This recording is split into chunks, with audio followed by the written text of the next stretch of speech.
Mr. President. Beautiful flagpole, the American flag. We're putting up a beautiful, almost 100-foot tall American flag on this side and another one on the other side, two flags, top of the line. And they've needed flagpoles for 200 years. It was something I've often said, you know, they don't have a flagpole per se. So we're putting one right where you saw us, and we're putting another one on the other side on top of the mounds. It's going to be two beautiful poles. Mr. President on China? President Trump on China? Paid for by Trump. Mr. President. You want me to really blow your mind? When the market deems a bond too risky to buy, what do you think we do with it? Take a guess. I don't know, you tell me. All right. You think we just warehouse it on the books? No. We just repackage it with a bunch of other shit that didn't sell and put it into a CDO. A CDO? Yes, a CDO. What is that? This is where we take a bunch of Bs, double Bs, and triple Bs that haven't sold, and we put them in a pile. And when the pile gets large enough, the whole thing is suddenly considered diversified. And then the whores at the rating agency give it a 92, 93% AAA rating. No questions asked. Say that again. Collateralized debt obligation. It's important to understand because it's what allowed a housing crisis to become a nationwide economic disaster.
Called me to take this job. He told me two things. The first was, Pete, you're going to have to be tough as shit. Boy, he was not kidding on that one. This job requires a steel spine, and that's fine. We're doing the work of the American people and the American warfighter. But second, the president said to me, I want you to restore the warrior ethos of our military, full stop. And so that is exactly what I have set about to do all 100 days. A question on Secretary Pete Hegseth. There's been staffers who've come out saying that he's not fit for the job. Do you still have confidence in the secretary? Look, I have 100% confidence in the secretary. I know the president does, and really the entire team does. It's one of the most bizarre things about the Hegseth nomination. From the very beginning, the media seemed to want to tank it. And when they failed and they got confirmed, they decided they wanted to keep on that effort to destroy Pete Hegseth as a man, as the Secretary of Defense. I think he's doing a great job. I think that he's brought a certain spirit back to the Department of Defense. And if you look at our military recruitment numbers, that's, in my view, the best testament to his leadership of the military is that for the first time in a very long time, we don't have terrible recruitment problems in the Army, the Navy, and the Air Force. That's a great testament to his leadership, and I wish, frankly, the press talked more about that and not about anonymous sourcing from random staffers. Mr. President, on China, Yeah, we are going to have a fair deal with China. It's going to be fair. Are you talking to them actively now? Actively. Everything's active. Everybody wants to be a part of what we're doing. They know that they can't get away with it any longer, but they're still going to do fine. And we're going to have a country that you can be proud of, not a laughing stock all over the world for many years. You know, in 1913, they traded to the income tax system. We used to be all tariff, and we had no income tax, and we had the wealthiest country we've ever had proportionately. From about 1870 to 1913, it was all tariffs, and we had more money than anybody. They had committees how to spend the money. They had so much money they didn't know how to spend. Then some brilliant person said, let's go income tax. Let's let the people pay. Now, we're going to be able to substantially lower taxes when this is finished. So, Mr. President, how does it look in the meantime? Are you considering It looks good. Yeah, no, it looks good. While you're It negotiating? looks good. We were losing anywhere from $3 to $5 billion a day. Think of it. We're losing billions of dollars a day under Biden and other presidents, frankly. But under Biden, it got really worse. China got out of control. We're losing $1 trillion a year. Trillion, not a billion, not a million, $1 trillion. And now we're going to be making money with everyone, and everyone's going to be happy. But we're no longer going to be the country that's ripped off by every country in the world. Thank you very much.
this, and I quote, "We cannot give everyone a trial because to do so would take, without exaggeration, 200 years." Now, the court has said that those subject to the statute needed to be given the opportunity to challenge their removal. To me, I interpret that as a sense of due process. How do you interpret that? I think due process was given, like the Maryland father, the MS-13 terrorist that was removed. He had due process. He was ordered removed by 2 different immigration judges. But here's what they're doing. Here's the plan. The Biden administration overwhelmed the system. 10.5 million people came to the border. They know it's going to take years to get through the court docket. By then, they're hoping there's another Democratic administration in. They'll have U.S. citizen children. Then all of a sudden, nobody wants them removed. We're spoiling their plans to have future Democratic voters and through a census, have control of the House. Through a census vote, Democratic sanctuary cities get more seats in the House. This is their plan. That's why they overwhelmed the system. That's why they didn't detain them. When they detain them, they get a hearing in 35 days. They released them. Now it's going to take 5 to 7 years. They're going to keep playing this game through the immigration court, through appeal after appeal after appeal, district judge, to slow us down, because their hopes is they'll gain power again, then they can warrant amnesty to 10 million illegal aliens that are released in this country illegally. That is their plan, and we're trying to remove these public safety threats and national security threats as quick as possible. They're putting every roadblock imaginable in front of us to prevent us from doing that. Let me ask you a question. Does the technology exist within our federal government and intelligence agencies to censor an individual across multiple platforms and the internet, utilizing existing technology? The answer is yes, it does exist in different ways that don't happen for other accounts. Weird, isn't it? What if this technology that the NSA has had the ability to hide entire topics on the internet, and that this technology not only could access the ability to censor and hide this content, it could do so without being caught by the websites. It could access it and hide you from the world without you even knowing it, without them being able to detect it. What if it has the ability to amplify messaging on a particular topic across multiple platforms and the entire internet? Would that happen? Would they do that? Would they do that with George Floyd? Cause riots and chaos? It has the ability to hide entire narratives or amplify, make you consequential, that you don't matter, that people don't agree with you, that they don't like you, they don't like what you're saying, and it chips away at your self-belief and self-esteem. They can isolate you, they can single you out, and it makes it easier to psyop you. You notice discrepancies in the matrix because they don't have the technology to replace God, and they don't have AI sophisticated enough to replace your intuition. No matter what they do, no matter what they try, they can't get rid of that. They can't break people like that. That's why they've tried to turn people away from faith, because your faith and your discernment and your intuition make you more impervious to their psyops. And that's why they've been trying to hide and destroy Christianity. They don't want you to see the truth.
we've issued a very explicit proposal to both the Russians and the Ukrainians, and it's time for them to either say yes or for the United States to walk away from this process. We've engaged in an extraordinary amount of diplomacy, of on-the-ground work. We've really tried to understand things from the perspective of both the Ukrainians and the Russians. What do Ukrainians care the most about? What do the Russians care the most about? And I think that we've put together a very fair proposal. We're going to see if the Europeans, the Russians, and the Ukrainians are ultimately able to get this thing over the finish line. Again, I feel pretty optimistic about it. I think everybody has been negotiating in good faith, but it's now time, I think, to take, if not the final step, one of the final steps, which is at a broad level, the party saying, we're going to stop the killing, we're going to freeze the territorial lines at some level close to where they are today, and we're going to actually put in place the kind of long-term diplomatic settlement that hopefully will lead to long-term peace. So when can we expect the Epstein documents to be released? The rest of them? Which documents? The Epstein files? I don't know. I'll speak to the Attorney General about that. I really don't know. I know that we've done the RFK, the Kennedy, Martin Luther King is out there very shortly, so we'll find out. But we've really announced we're doing them in full transparency. You know, when we did JFK, people were saying, "Oh, maybe it wasn't all; it was all," and people actually went up to the office and they looked at some things that were, not really easily available, and they were amazed that we gave it all. And I don't know if it solved any problems for people. People still have questions one way or the other, but that I'm not. But 100% of all of these documents are being delivered. We have the highest chronic disease burden of any country in the world. When my uncle was president, 3% of Americans had chronic disease. Today, it's 60%. 74% of our kids cannot qualify for military service. We have fertility rates that are just spiraling. A teenager today, an American teenager, has less testosterone than a 68-year-old man. Sperm counts are down 50%. Wait, an American teenager has less testosterone than a 60-year-old man? That's right, because the testosterone levels have dropped 50% from historic levels. And, and that is a problem. And it's an existential problem. But that is only when we have obesity. That is off the charts.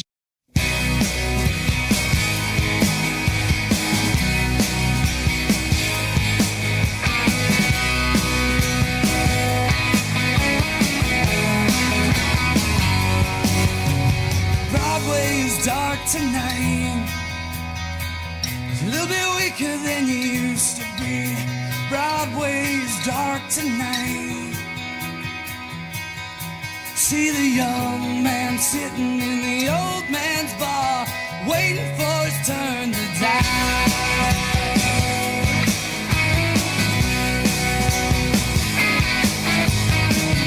The cowboy kills the rock star, and Friday night's gone too far. The dim light hides the years on all the faded girls. Forgotten but not gone. You drink it off your mind. You talk about the world like it's someplace that should be. You see you love to run home, but you know you ain't got one, 'cause you live in a world that's your best forgotten round here. Broadway is dark tonight. A little bit weaker than you used to be. Broadway is dark tonight. See the young man sitting in the old man's bar, waiting for his turn to die.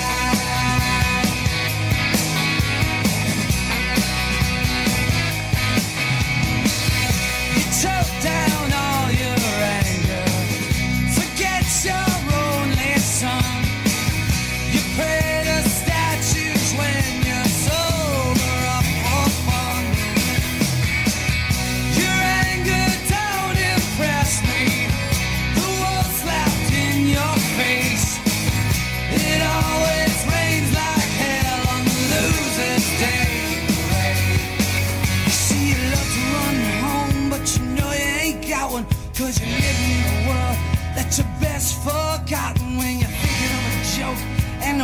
nobody's gonna listen to the one small point.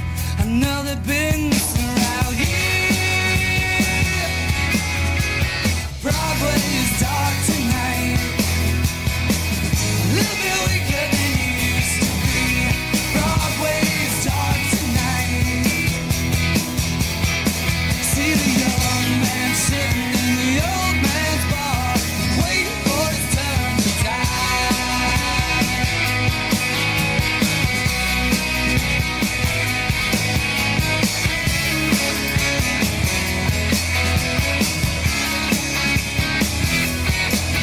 See the love to run home, but you know you ain't going, 'cause you're living in a world that you best forgot.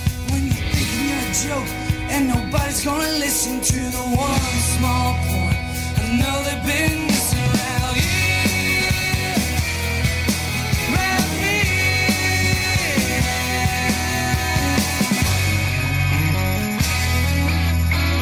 Broadway is dark tonight, a little bit weaker than you used to be. Broadway is dark tonight.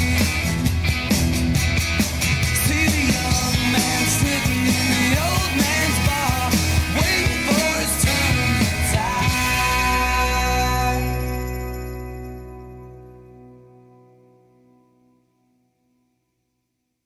He was such an eloquent preacher of divine mercy, but we also offer gratitude to God for the gift that he was. We don't call him Holy Father for nothing. He's the father of our family, and there's a death in the family. We can never choreograph our own birth or death, can we? That's always in God's hands. But if you could choreograph it, you couldn't choreograph it any better than what happened. The last time we saw him, Easter Sunday, the last words, a blessed Easter, as he gave us his blessing. You couldn't, the day that we believe Jesus rose from the dead and shares that victory with us, in which we trust by divine mercy, Pope Francis now shares in abundance. You couldn't have choreographed it better, and we thank him for that. The way he lived and the way he died, he was a great teacher. It says a lot when you literally are supposed to be the leader of the free world and you're worried about a rising sophomore in the house. Yeah. I'm just saying. Yeah. Or you wish she was on your side. He also called you low IQ. I'm sure you're aware of that. Would you be willing to take an IQ test publicly, head-to-head against the President of the United States? Absolutely. 1917, the Soviet Union is forming, led by Vladimir Lenin, a Jew. They are using the foundations of communism and Karl Marx, who was a Jew. The first ever law the Soviets put in place was the Anti-Semitism Act, which was, quote, does not matter what Jewish entities do. You should remain silent and support them. So hand in hand, if you criticized anything the Soviet government did when you were 90% Bolshevik Jews, you were going to jail. Even cracking a Jewish joke would leave you 10 years in jail. So who came after Lenin? Joseph Stalin, who had 3 Jewish wives, and the same law applied to him. If you criticized him, you were not labeled anti-communist, you were actually labeled an anti-Semite. There's a line in Garp that you say you can look at the arc of your life and find it interesting. That's what it's been for me. It's nice that it has been getting better and better. That's the only thing I pull out of it. I mean, that's nice that it keeps trying. And the fact that I'm offered these amazing things to keep doing stuff that keeps exploring different aspects, that's wonderful too. The first movie was Popeye. Yeah. And if you remember, the opening scene is Robin in a rowboat in a storm. And I was just, here's this huge screen at Chinese Theater in Los Angeles. And I thought, that's Robin, my little boy Robin. Look at him. Eat your heart out, world. Here he comes. Performing and doing all these things, we never acknowledge anything negative. And if you do, it gets very violent, like the time, what happens immediately after the scene you just saw is, he starts to confront who you are. So I know who you are. And he would have really hurt Jeff's character if he'd gone any further. And that's why he goes, the hallucination guards against that. It is freeing to create that character, because you can really explore kind of where you've been and the aspects of why you would want to deny, and that kind of whole aspect of, performing for the sake of just avoiding. for him, love is such a delicate thing that and even getting it back again triggers another one of the breakdowns. It's so fragile for him. And that's what makes it interesting. That's why I did it.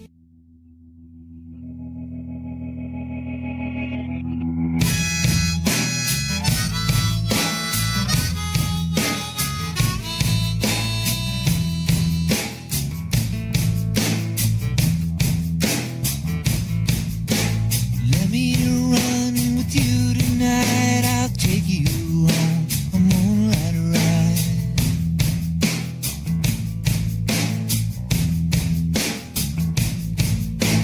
There's someone I used to see, but she don't give a damn for me.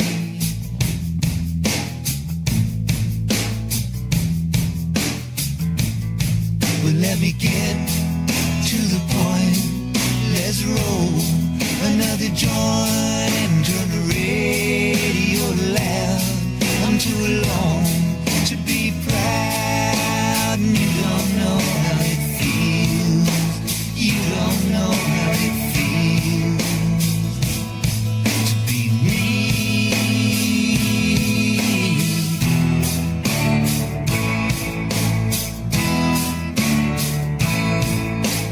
People come, people go.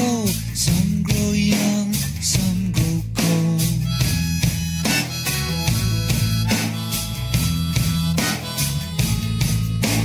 I woke up in between memory and a dream.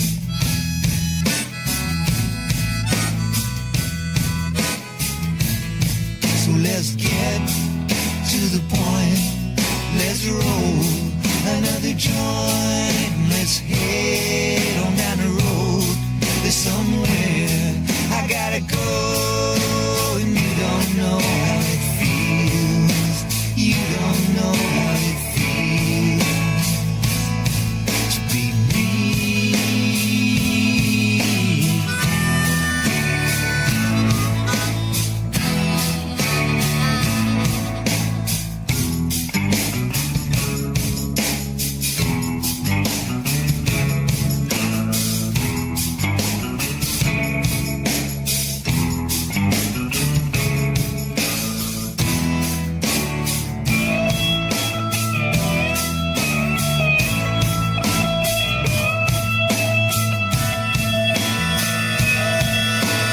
My old man was born to rob. He's still trying to beat the clock.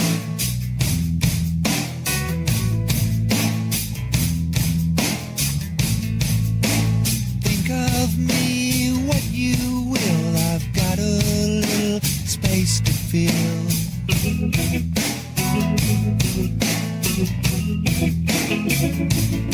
So let's get to the point. Let's roll another joint. Let's head on down the road. There's somewhere I gotta go, and you don't know how it feels. You don't know how it feels. No, you don't know how it feels to be me. You don't know how it feels. You don't know how it feels. No, you don't know how it feels to be me.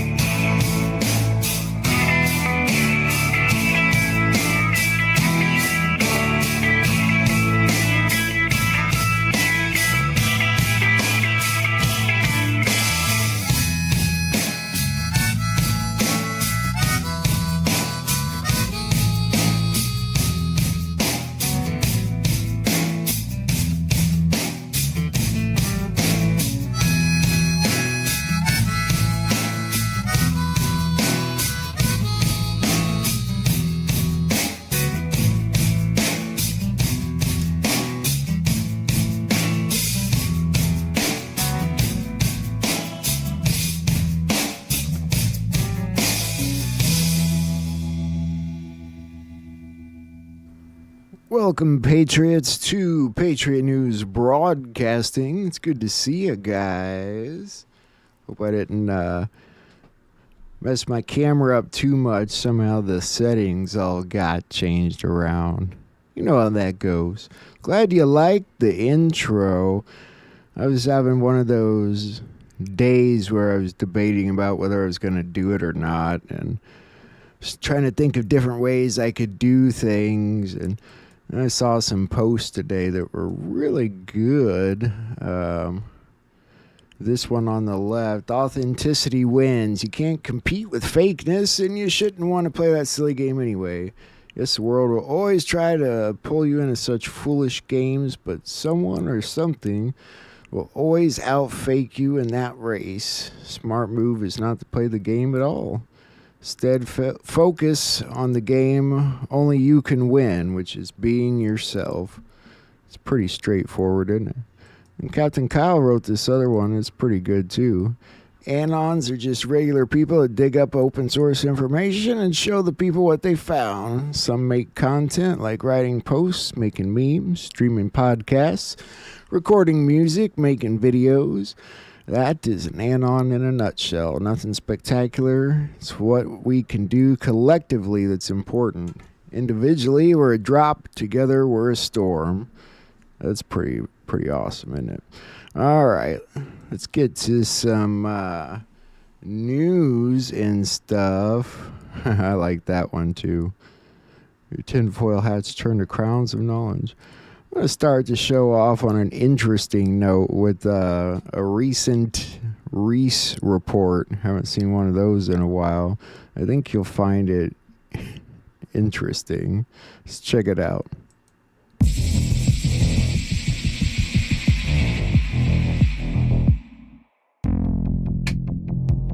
Whether it was fake or not, the recent Blue Origin NS-31 launch was one of the most common occult rituals practiced for public consumption.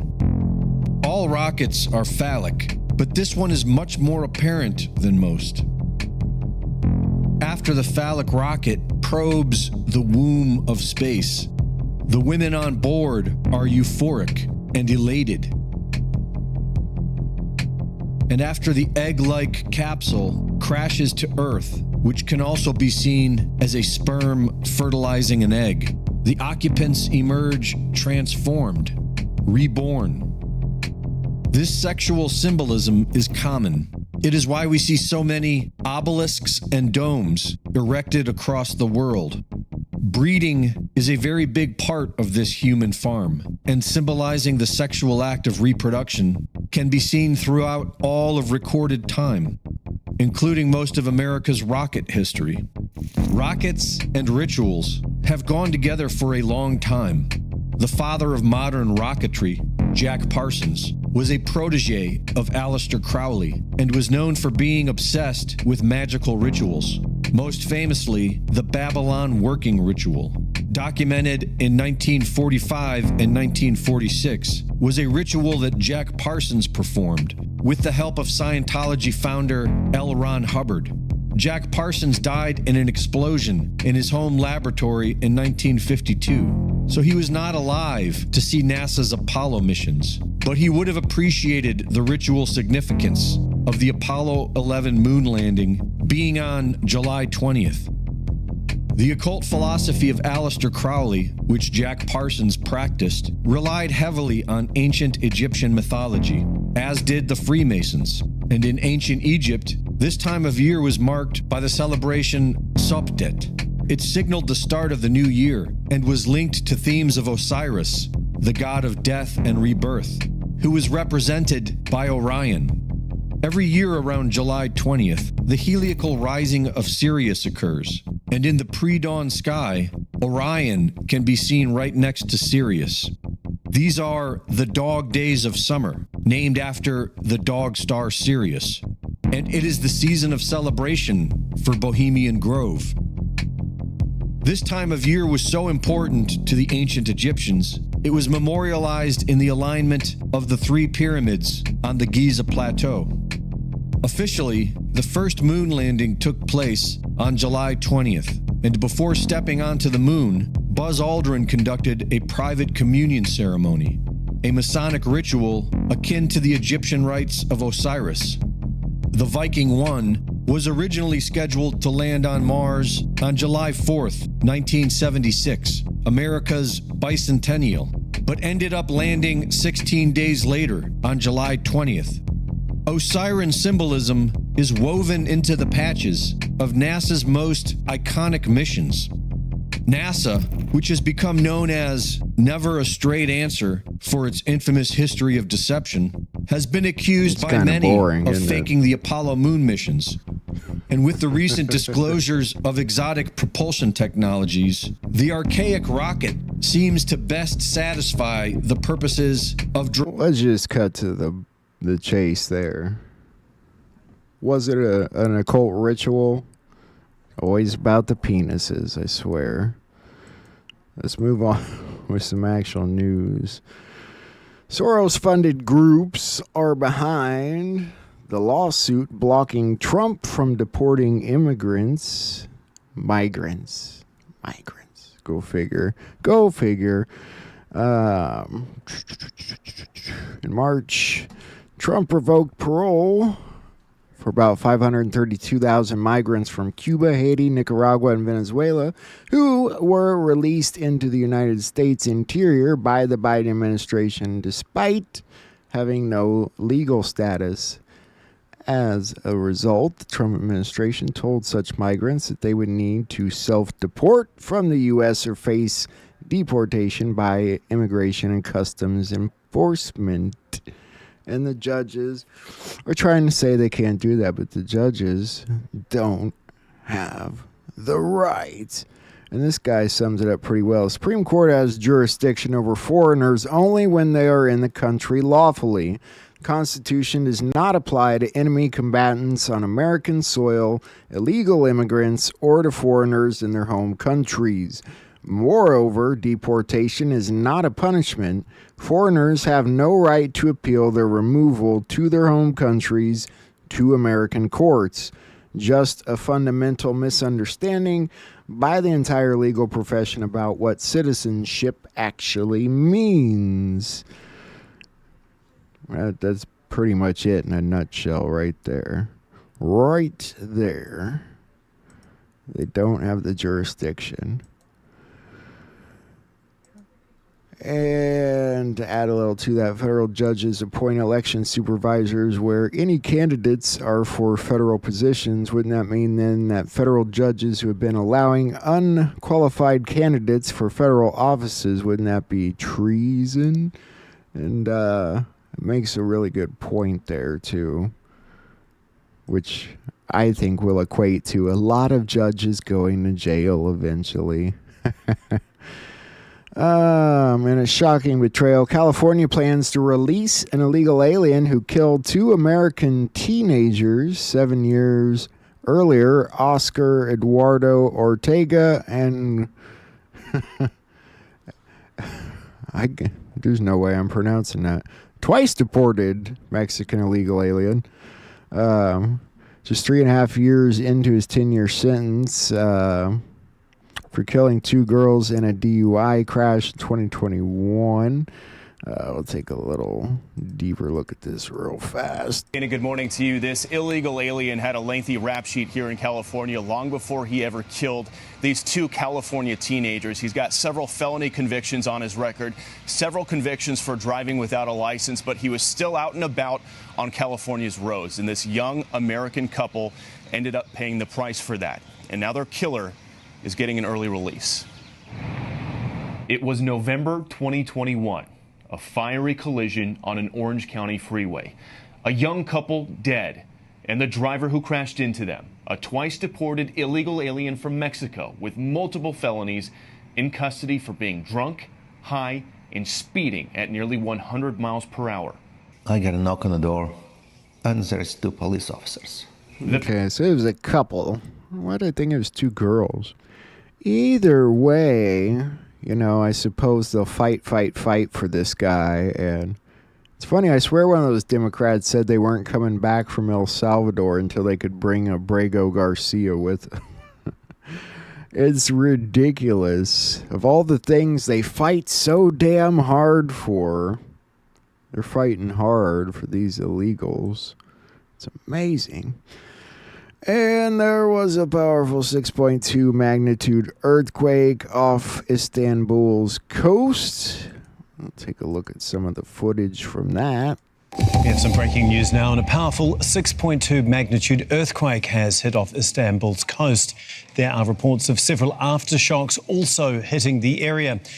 We're going to cross now to Melika Yoldas. She joins me now from Istanbul on the phone. Mel, first of all, can you just give us a sense of what it felt like when it hit and what damage, if any, it has done? Hey, Tom. Well, I was in a coffee shop and, you know, I kind of felt like I was moving, but I wasn't too sure. So by the time I kind of realised, the person next to me said, "This is an earthquake," out loud. And then we all looked around us and realised that the coffee shop was actually moving side to side. And by the time we processed, it actually did sort of stop by then. And then by the time we all walked out, grabbed our coffees and walked out, because things just sort of continued to, go on. By the time we walked out, we realised everyone was out on the streets. As you can imagine, people do have this fear here, especially since 1999, since the last Marmara earthquake that happened and, where thousands of people died.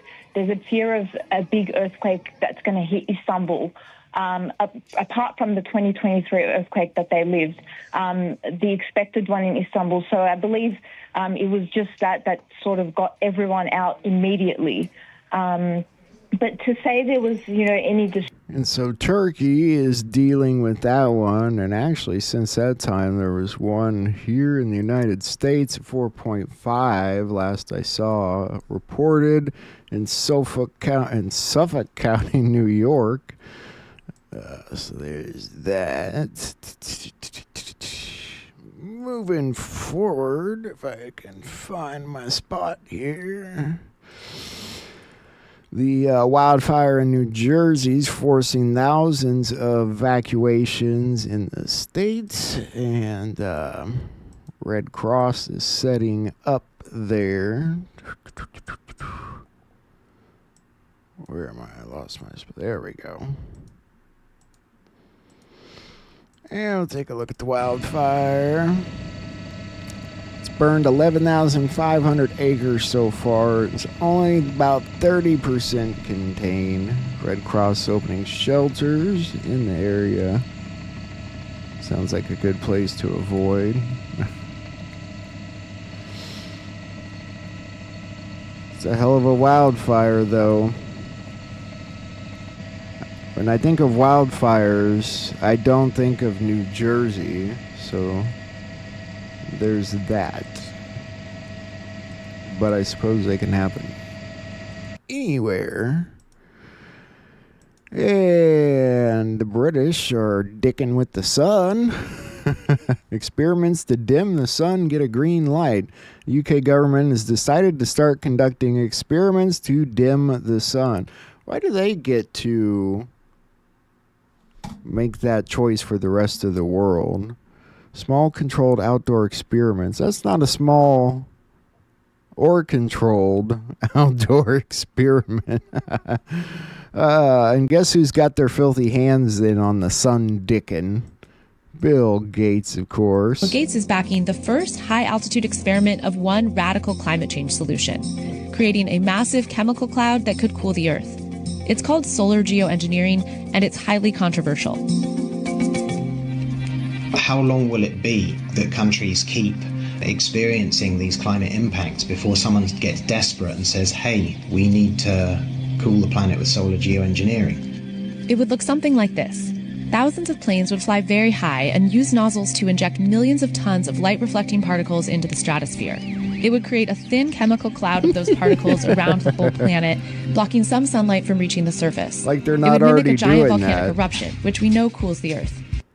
They say, a chemical cloud. What could go wrong with a giant chemical cloud? Oh, shit. out of nozzles of airplanes? That's fucking chemtrailing. They've been doing that already. They're just now going to be like, we're talking about doing this for the first time. For the first time, we swear. Oh my God. And it doesn't work anyway. Son dickin' dickers. Dicks.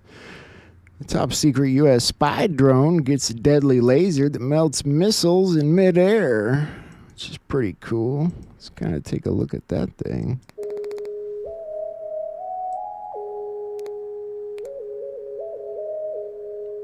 Gnarly.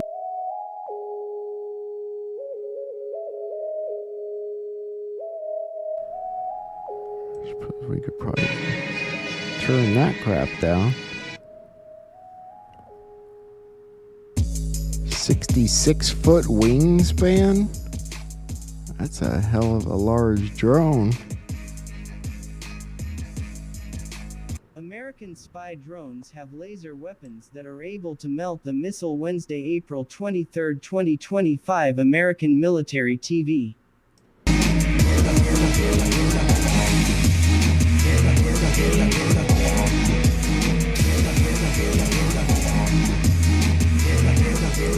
Probably another thing they've been doing for a long time we don't know about. Let's move forward. OpenAI is interested in buying Google's Chrome browser.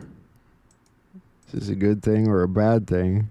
Depends on who controls OpenAI. Who controls the person who controls OpenAI? OpenAI interested in buying Google Chrome amid monopoly trial. OpenAI's executive suggests interest in acquiring Chrome if Google is forced to sell. This statement comes during a US government monopoly trial against Google. The US government argues Google holds too much power in the online search market. A breakup of Google could reshape the landscape of internet browsing and AI. The outcome of this trial may impact the future of tech giants like Google. Stay updated with the latest tech news by subscribing. Hopefully all that's going to change anyway.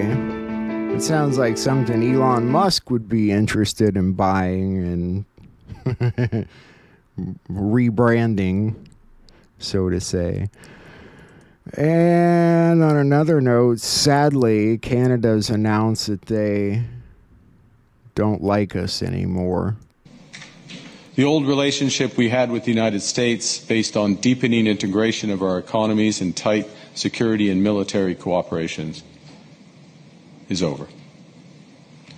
What exactly the United States does next is unclear. But what is clear is that we, as Canadians, have agency. We have power. We are masters in our own home. Nous sommes maîtres chez nous. We can control our destiny. We can give ourselves much more than any foreign government, including the United States, can ever take away. We can deal with this crisis best by building our strength right here at home. It will take hard work. It will take steady and focused determination from governments, from businesses, from labor, from Canadians. We will need to dramatically reduce our reliance on the United States. We will need to pivot our trade relationships elsewhere. And we will need to do things previously thought impossible at speeds we haven't seen in generations. Dramatically, but not entirely. We got to dramatically reduce our dependence on the U.S., but not entirely. Not entirely. You know, if we start getting bombed or shit, we're going to call you. We're going to call you up. Say, help. No. You know, I mean, if the Canadians are so free, the first thing they'll probably do is start by replacing that crooked piece of work right there. Love you, Canadians.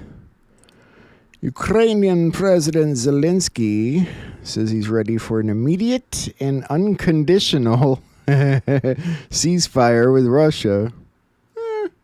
We'll call it a ceasefire. No conditions, really. You know, we could still throw drones at each other. And Trump is saying, Zelensky can have peace or he can fight for another 3 years before losing his entire country to Russia, which I thought was kind of funny.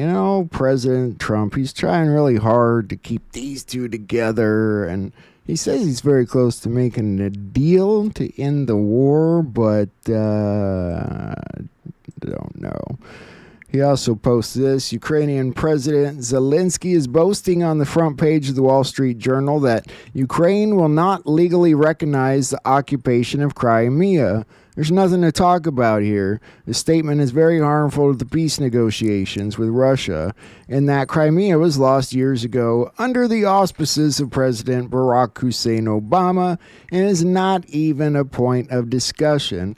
Nobody is asking Zelensky to recognize Crimea as Russian territory, but if he wants Crimea, why didn't they fight for it 11 years ago when it was handed over to Russia without a shot being fired?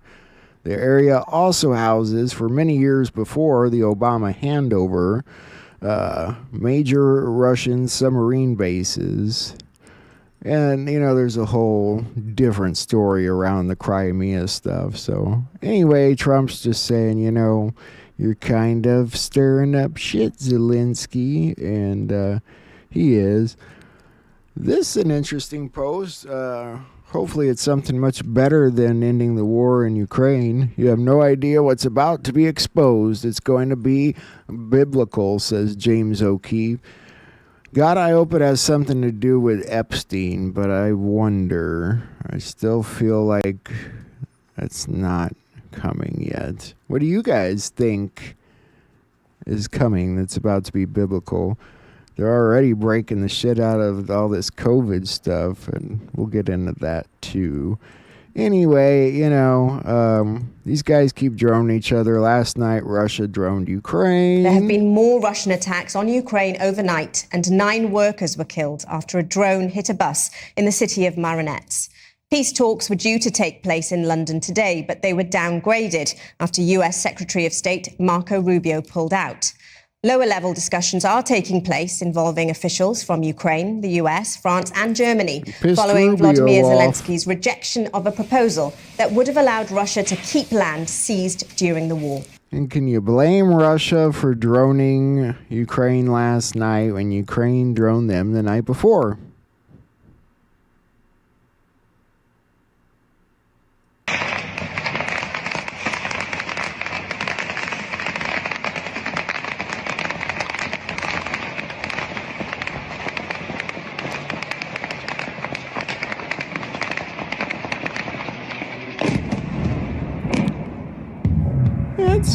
It's an unconditional ceasefire, we swear. Unconditional. That's not going to work out. That's called a war. Trump says Zelensky endangering peace talks. Yeah, we talked about the Crimea stuff. Moving on over to India. Vance was there talking to Prime Minister Modi the other day. And apparently there was an attack over there. See, nothing makes the actual news anymore for whatever news is left in the world. But somebody pointed out that maybe it's, this inside job. Not an inside job, but the India did their part cleaning up, and now they're going to get our help with this Pakistan situation after the attack in Kashmir. Moving through Kashmir. I couldn't help myself. This is how the global purge works. You do your part, then we do ours. That sounds about right. Cleaning house. I think that's the moral of that story.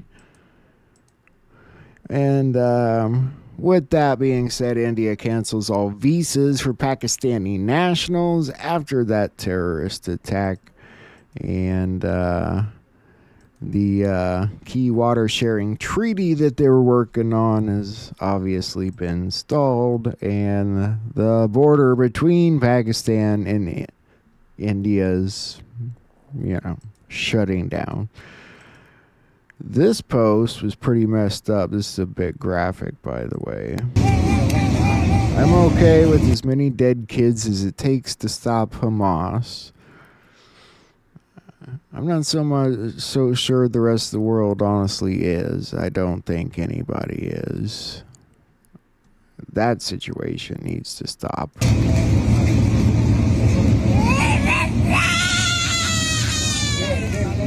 That's what Trump wants to stop. And it seems like Zelensky and some of these other countries and groups don't care. The EU fines Meta a lot of money for breaking tech competition rules, which starting to go over my head. So today here. the Commission has imposed fines of 500 million euro to Apple and 200 million euro to Meta for breaching the Digital Markets Act.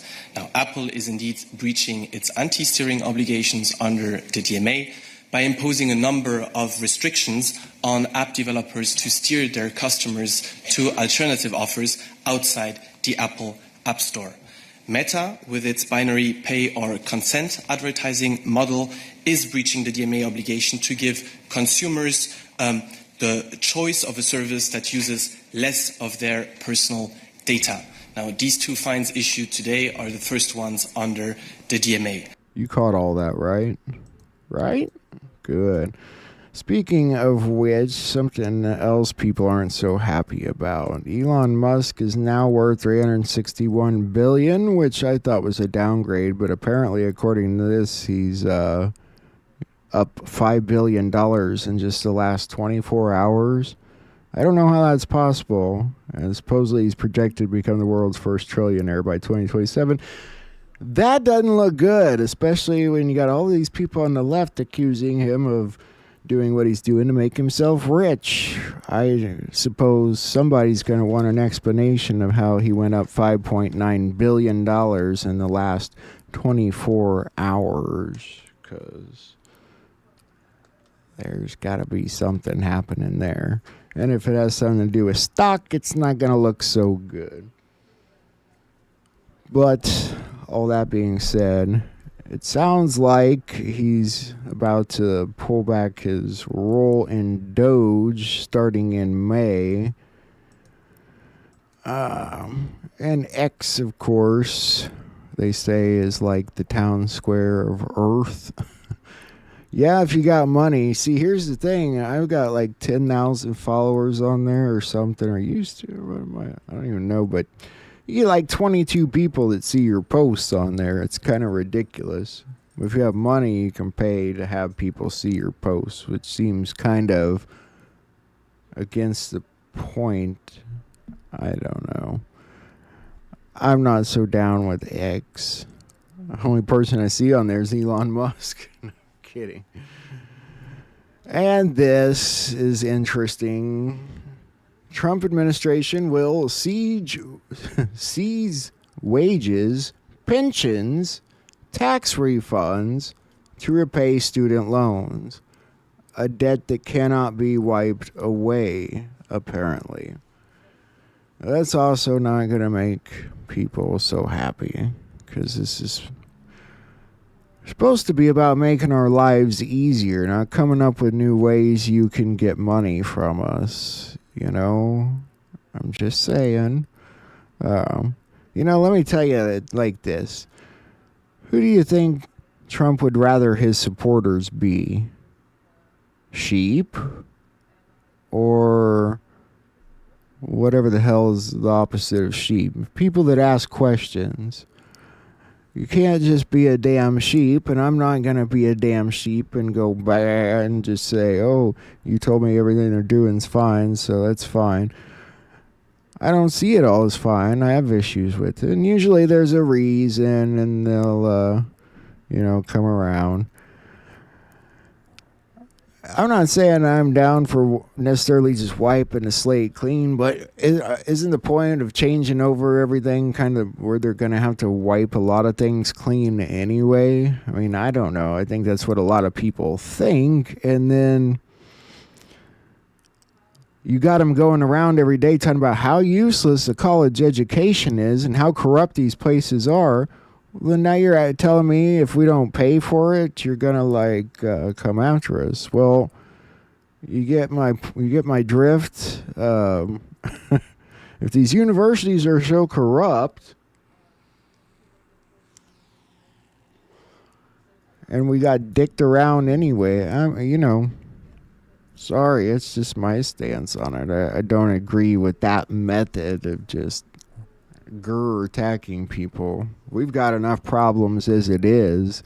Gas prices are not dropping fast enough. Rent's going up. Bills are going up. It's just the way it is. You can tell me all day long things are going down, but everyone knows they're not. And I know you're going to say he's been in office 80-some days. Well, that's fine. But he found time to do this, so we can find time to undo it. Speaking of Doge. Of government efficiency, or Doge. I think the work that we're doing there is actually very important for trying to rein in the insane deficit that is leading our country, the United States, to destruction. And the Doge team has made a lot of progress in addressing waste and fraud.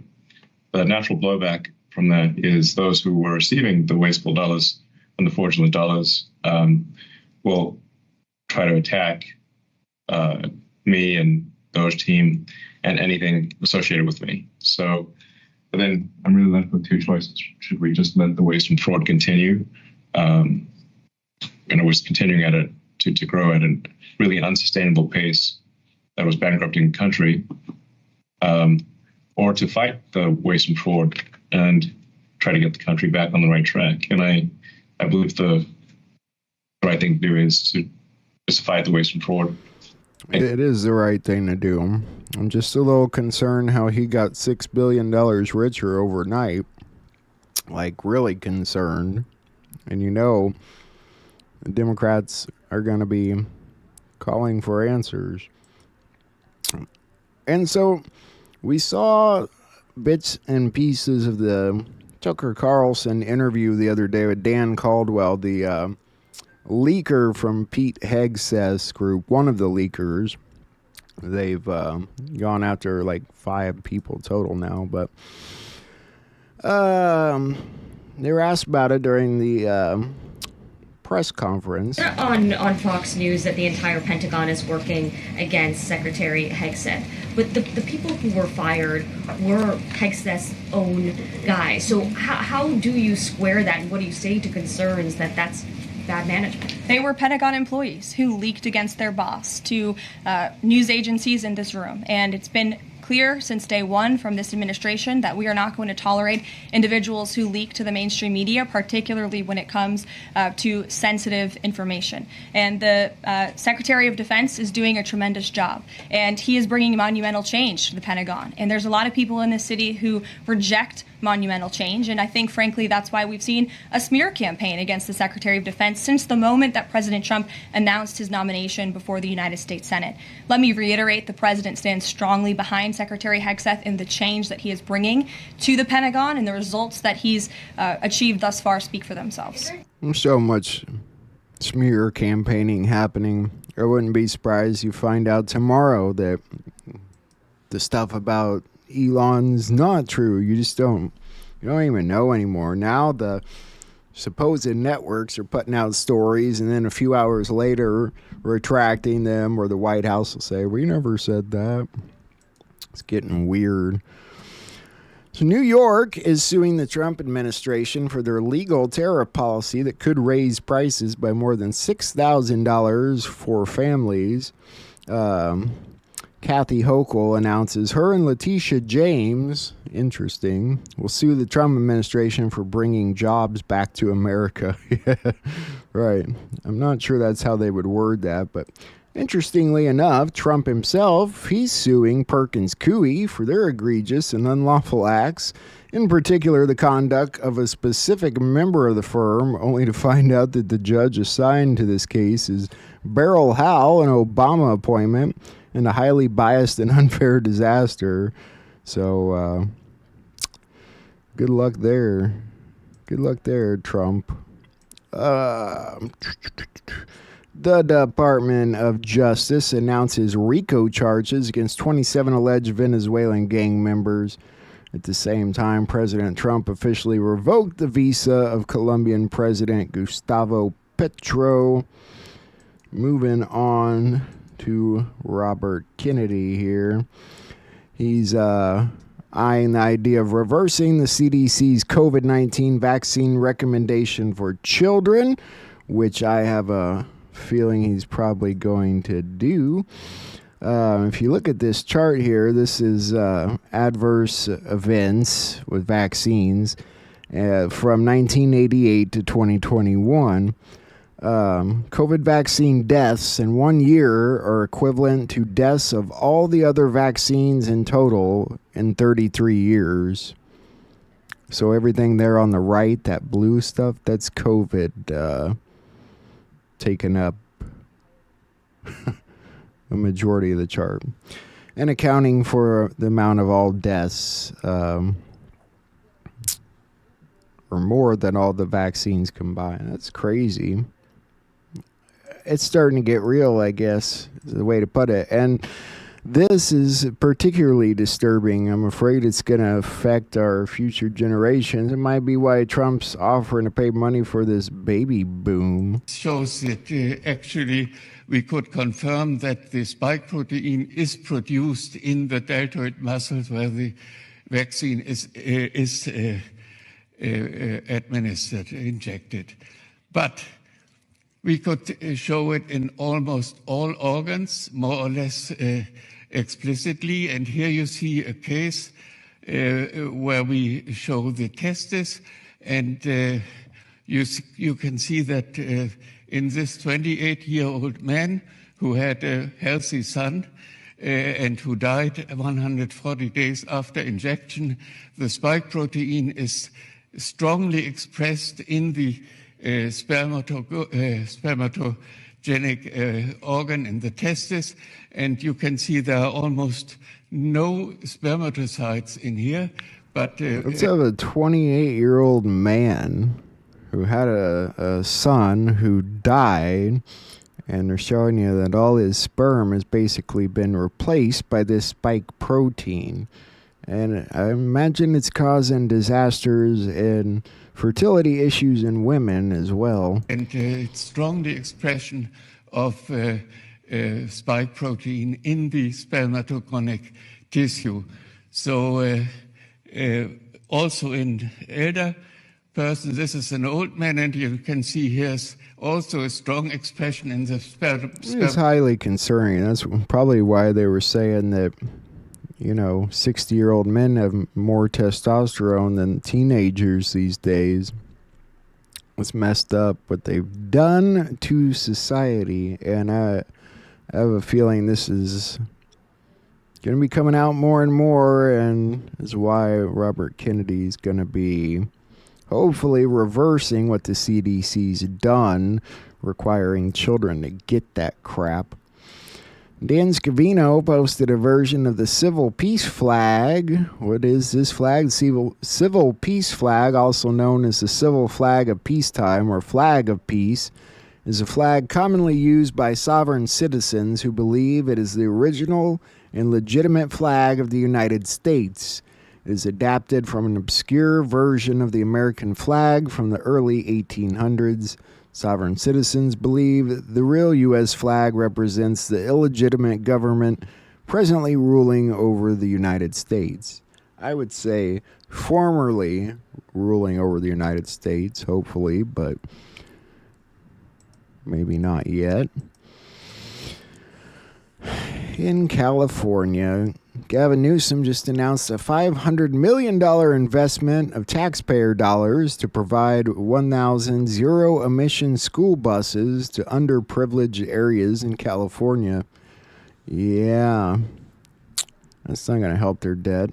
And in Chicago, they've got a different kind of problem, a homeless person problem of a different kind.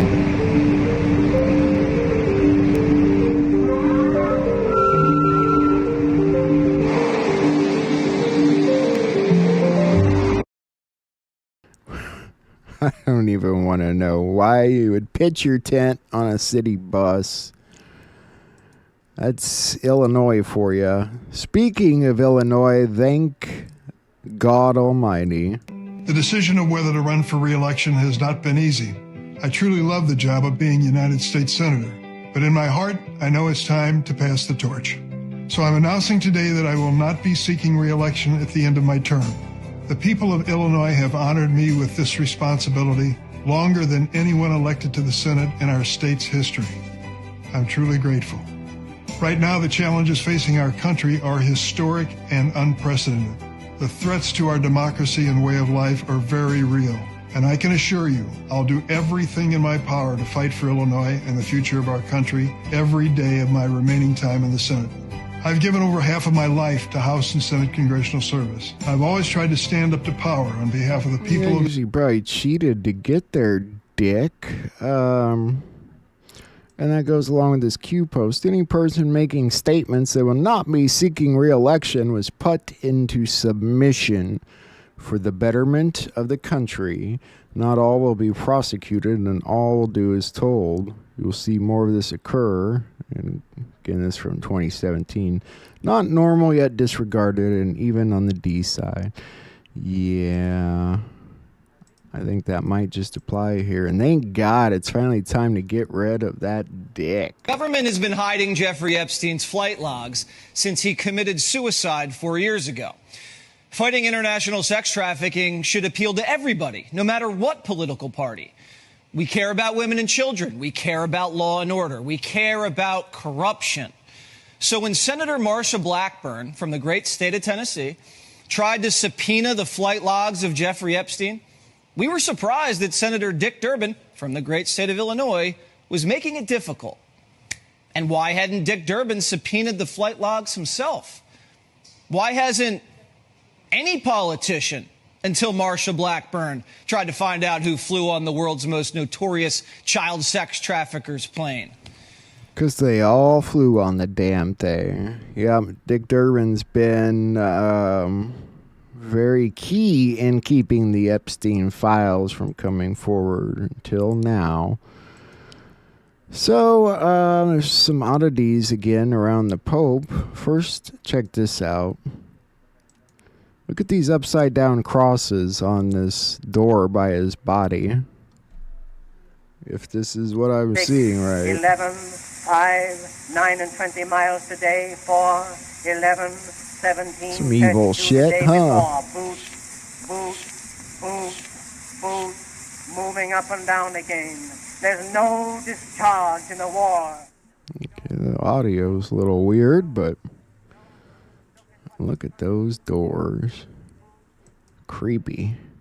And this video from Mel Gibson. In the Vatican, where they elected John the 23rd in 1958. And it was a very funny thing that happened in the conclave. Usually there's white and black smoke that goes out of the chimneys to tell you, we have a pope. And the white smoke came out. And everybody cheered and they went crazy. And then about a half an hour later, black smoke came out. So white smoke means we found a new pope. Black smoke means no pope. That's right. They'd have boats, or there'd be one reason or another. They'd have a round in the conclave, and black smoke would come out many times. Maybe it would take 2 weeks. But never was it known that white smoke came out and then black smoke came out. So what was the scenario? That somebody was elected and that maybe something else happened and he was pushed aside and someone else was put in. Some kind of power struggle. The man who came out was a man called Angelo Roncalli, and he was John the 23rd. Now, it's interesting to note that never had a pope taken the name of another pope ever before in history. But this man took the name of a known anti-pope from the 15th century that Cosimo de' Medici put in there as his own man. You know, whatever he was putting him in there for, some corrupt reason.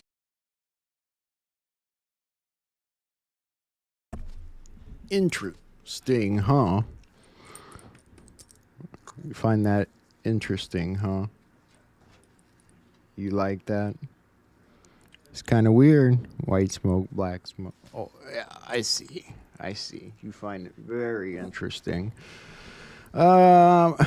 Moving forward here. The Florida House of Representatives just passed House Bill 999, which designates gold and silver as legal tender in Florida. Pretty interesting, huh? Prime co-chair and then Cliff. Thank you, Representative Bankson.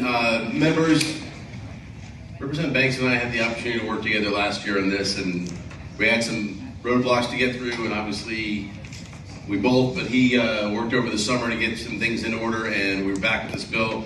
I'm just here to say, other than Representative Banks' hard work on this, it's been a pleasure to work with him. He's a gentleman, and I urge your upward support on this bill. And again, I want to thank the Speaker, I want to thank all of our chairs and the staff that worked so hard to posture this bill correctly. I'm ready to get this passed, and today, with your yes vote, we will turn green into gold, so light that up green. Question now occurs on final passage of CS for HB 999. The clerk will unlock the machine. Members will proceed to vote. All members voted. Have all members voted? The clerk will lock the machine and announce the vote. 112 yeas, 1 nay, Mr. Speaker. Show the bill passes. One nay. Oh, somebody's getting fired. Oh, wait, you can't do that, can you? A great bill. Hope it keeps going forward. And once again, Florida kind of sets the bar for the rest of the country to follow, hopefully. Japanese automaker Toyota announces an $88 million U.S. investment to boost hybrid vehicle output amid the tariff war. We'll make them here for you, but we're not going to buy them. There's that. Trump's preparing an executive order that would threaten to pull federal funding from colleges that don't disclose their sources of foreign funding. See what I'm saying here? Did I go to a university or did I go to a China death camp school? Speaking of colleges, Charlie Kirk pulled in a nice crowd of 3,000 at Texas A&M.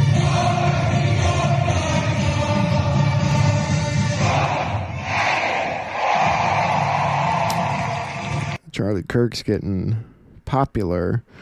And in North Carolina, quite quietly and secretly, the Amish have been rebuilding around Chimney Rock for the past 6 months. In Chimney Rock, some down in Batcave. God bless the Amish. These volunteers are members of the Great Needs Trust, an Amish community in Pennsylvania, offering not just their skilled hands and their time, but their compassion as well.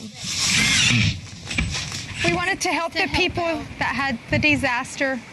Our heart just felt drawn to come help. Since the storm, more than 2,000 volunteers have stepped in to help rebuild, and donations have poured in. Kindness from strangers, helping their neighbors. All of the building material that's going into rebuilding these stores has been donated up to this point, and it's just been a tremendous recovery story that is ongoing. They are not just fixing buildings in Chimney Rock. They are rebuilding a sense of community.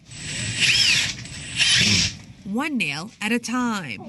It's just inspiring to me to see how people can pull together and work together and get something done. It just fills my heart with joy, just watching people just get their life back again. There's still plenty of work ahead.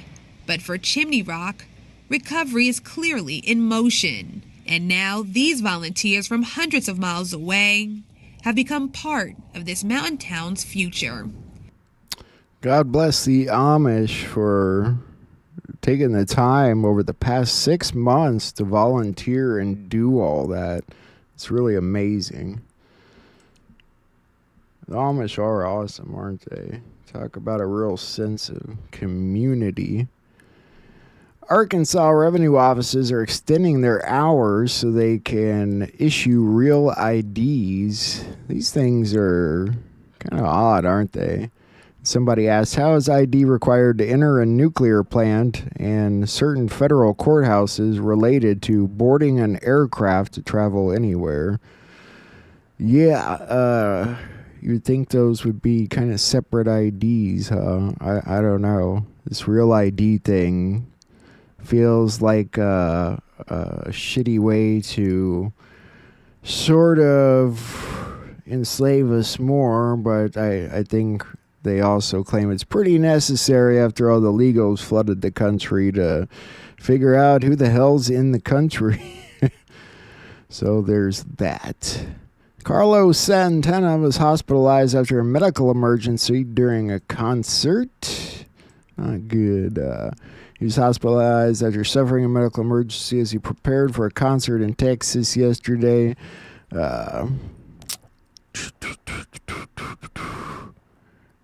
Doesn't tell what kind of medical emergency he experienced. Man, isn't that cool? Hang in there, Carlos. Right? Oh, we're getting there, guys. We're about done. Vladimir Putin has banned fluoride from Russia, stating that the toxic poison that was force-fed to prisoners of war during Soviet times should not, under any circumstances now or in the future, be considered for use on the people of the Russian Federation. And that is our news for tonight. Unless anything else has come up I can look at. But the last Wano Savin video we watched, he was talking a lot about a man named Leo Zagami, a name I was not very familiar with, and one you guys probably weren't either. But tonight I have a video of his that was going around today, and he talks a lot about the truth of the Masons, and I don't know, it looks pretty interesting. So that's what we're going to start out with tonight, and then I got some other things we can look at and make choices on. So let's check it out and see what we got. I want to show today on my show Freemasons, a Freemason in particular, Timothy Hogan. Timothy Hogan, basically, I talked about him already in volume 3, no? Volume 3 of my Confessions. And I talk about him again in volume 10 because he is at the moment working with Gaia TV. He actually has initiated, even the producers there, has in his hands this Gaia TV, which is very popular amongst the New Ages. But Timothy Hogan, a few years ago, like I already explained in volume 3, but I even went further in my explanation in volume 10, went to Turkey in Istanbul to hang out with Arunyaya. Arunyaya has been recently condemned also for acts of pedophilia to over 8,000 years in prison.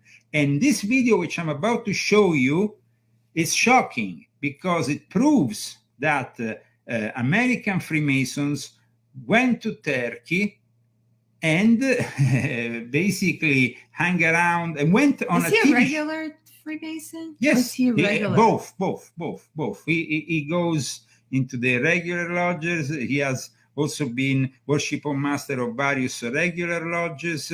It's important, like I said, to understand what is going on. And for the first time, I'm going to show this video, which of course can be better understood by the people who have purchased this book.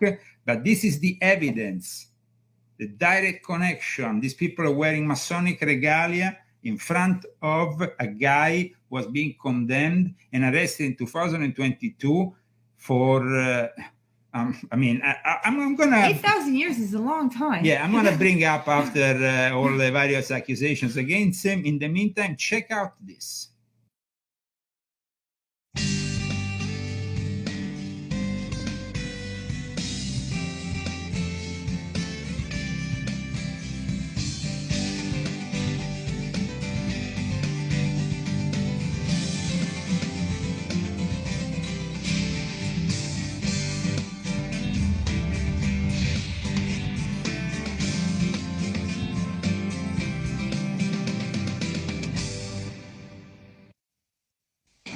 Evet, yayınımıza devam ediyoruz.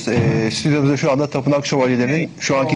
For those who are following us, the guy you see there on your left with, of course, wearing Masonic Neo-Templar regalia, because he also has his Neo-Templar order, is introduced in the studio of what used to be Adnan Oktar's TV, as a current Grand Master of the Knights Templar and Freemason and Templar guest from Colorado, because the others are also Freemasons from the Grand Lodge of Colorado.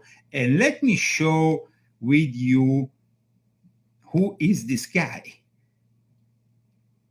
a court in Turkey has sentenced a televangelist who surrounded himself with young women he referred to as his kittens to 8,658 years in prison. Adnan Oktar, who has been described as a cult leader, was convicted of sexual assault and abuse of minors.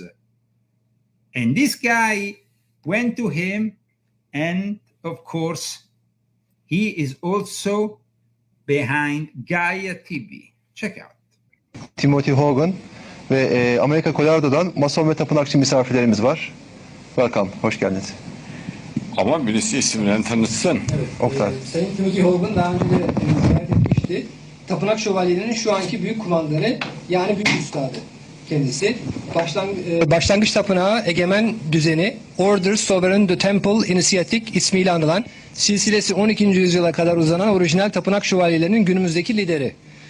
İskoç ritinden onur kurulunda kıdemli mason. Okay, we have the subtitles that are covered by the writing of the GoFundMe, so I wanted to take it off so you can have the full screen. So let's rewind it a second. Of course, he's introduced by these Muslims. In my book, I explain how this guy, Arunyaya, is connected to also the Druze, which are a very important secret society, religion, operating in the Middle East. And I think this video is relevant because it's a testimony of what I've been writing in my book, demonstrating also the contact between the Western Illuminati, the Western Freemason, and their Islamic counterparts, as I've also shown in my book. In fact, Arunyaya Adnan Oktar, as is also known, was given the 33rd degree by an associate of the late Lishojev. Hogan ve Amerika Colorado'dan Mason ve tapınakçı misafirlerimiz var. Welcome, hoş geldiniz. Ama birisi isimlerini tanıtsın. Evet. Oktay. Sayın Timothy Hogan daha önce de ziyaret etmişti. Tapınak Şövalyelerinin şu anki büyük kumandanı, yani büyük üstadı kendisi. Başlangıç Tapınağı Egemen Düzeni, Order Sovereign the Temple Initiative ismiyle anılan, silsilesi 12. yüzyıla kadar uzanan orijinal tapınak şövalyelerinin günümüzdeki lideri. İskoç ritinden onur kurulunda kıdemli mason, masonlukla ilgili çok sayıda kitabın yazarı ve düzenli olarak localarda konferans veriyor. Ayrıca Gül Haçlılar Teşkilatı olmak üzere pek çok masonik yapılanmaya bağlı. Welcome Timothy Hogan. Ayrıca kendisinin Amerika Colorado'dan arkadaşları olan mason ve tapınakçı misafirlerimiz de var. Sayın Paul Dickerson, welcome. Ve Sayın Scott Emmerman, welcome. Şeref verdiniz, onur verdiğiniz, sevinç duyduk. Sizleri aramızda görmek bizim için büyük mutluluk. We are very happy to be here. Biz çok mutluyuz. He says he's very happy to be there. This, of course, was around, I think around 2012, 2000. I mean, it was a little over 10 years ago. Why are they wearing?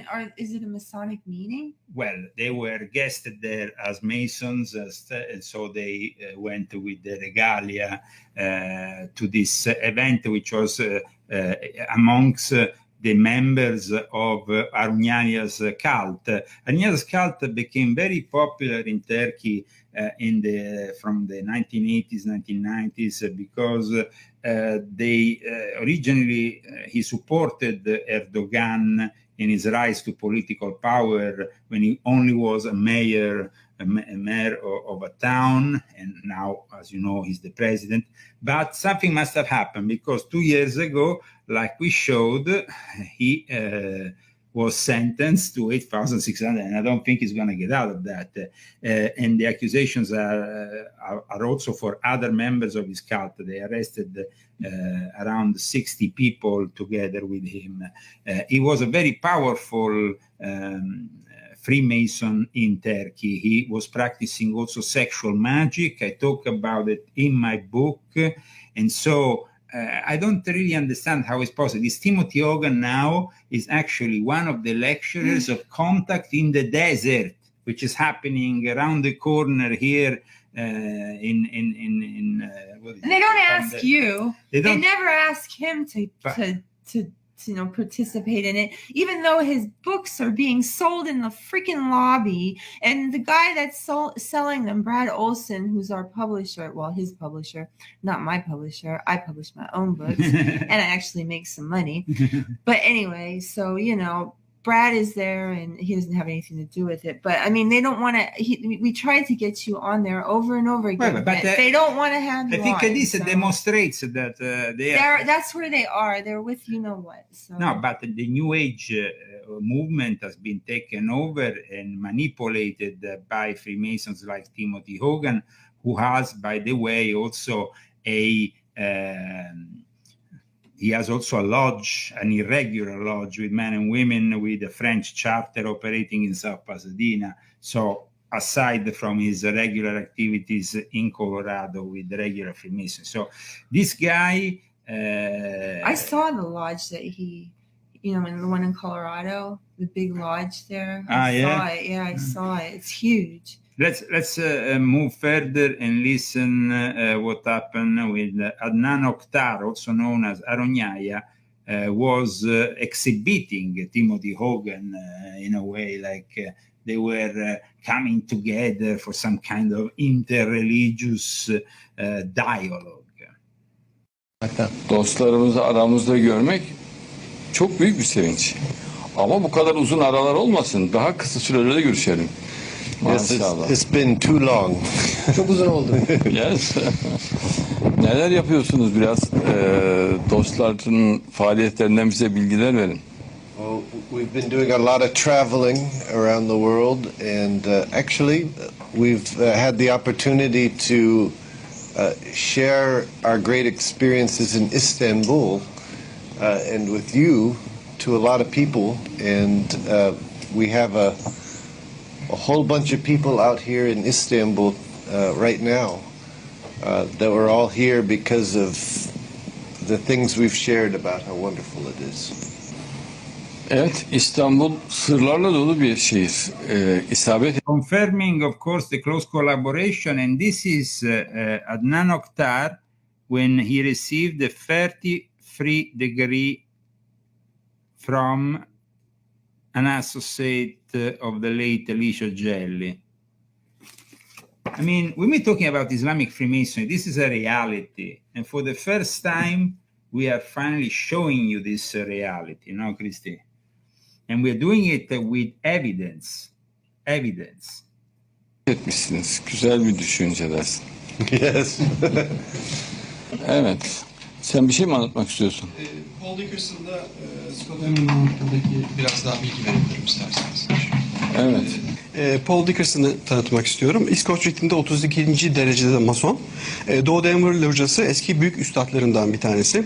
Osti ve Mason localarında tapınak şövalyesi aynı zamanda. Ve Masonik Gül Haç topluluğunun üyelerinden bir tanesi. Scott Emerman beyefendi, birlik locası büyük üstadı, tapınak şövalyeleri genel sekreteri, Uluslararası Sörses topluluğunun genel sekreteri ve Colorado Büyük Locası'nda eğitmen. Ne güzel, ne güzel görevler. How wonderful. How wonderful duties. İnşallah dünyayı güzelleştireceğiz hep birlikte. Barışa, kardeşliğe, sevgiye bütün dünyayı çekeceğiz. Savaşlar duracak. Inshallah we will make the world the most beautiful place. Let's rewind.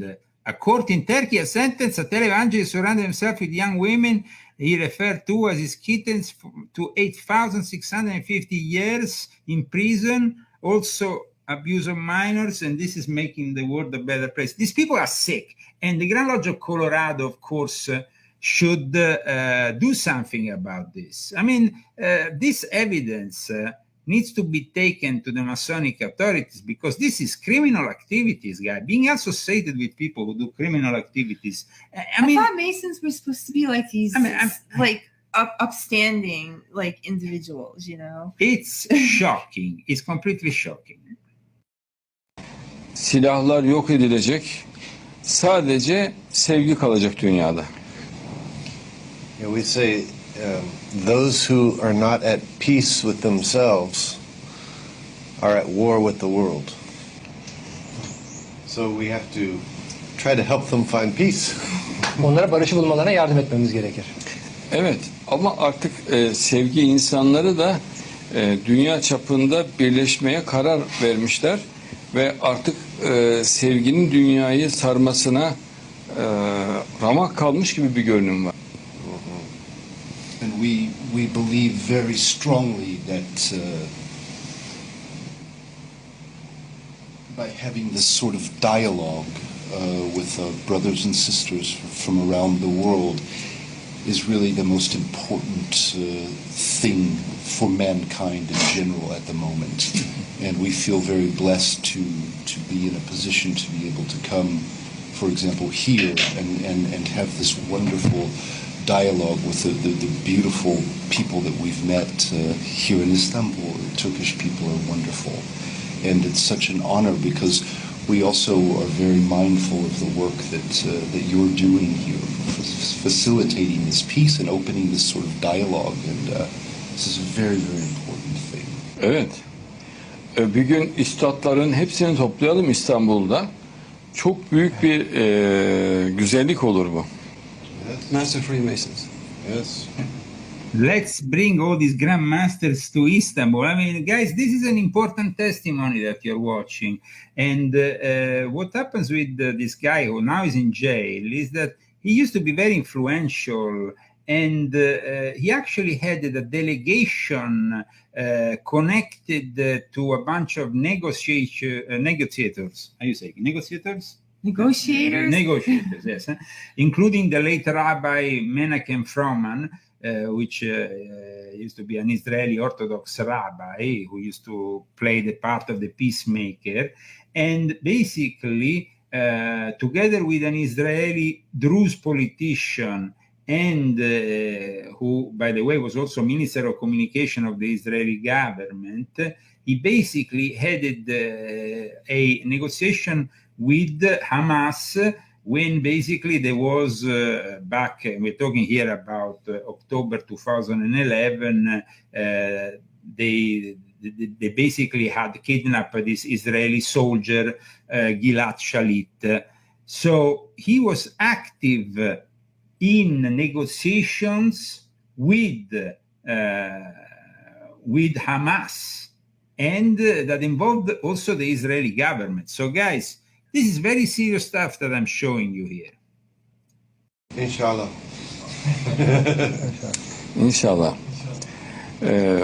Orta Doğu'da birçok ülkede biraderler sabırsızlanıyor artık barışın, kardeşliğin, sevginin gelmesi için. People ask me why I'm coming over here and what I attempt to accomplish. I try and use an analogy, which is if we all drive different brands of cars, VW, BMW, Chevrolet, those are our transportation to and from work. The different faiths, be it Christianity, Judaism, Islam, those are our transportation to and from the afterlife. And therefore, if we can just recognize that we believe in the Almighty, it doesn't matter what denomination we are, and we should all be able to live in peace. O şapkalarınıza da temsil edilen kör düğümü, kilitlenmiş düğümü inşallah Mesih'in önceliğinde, önderliğinde çözeceğiz. Moşiyah'ın önderliğinde. Mehdi'nin önderliğinde. Yes.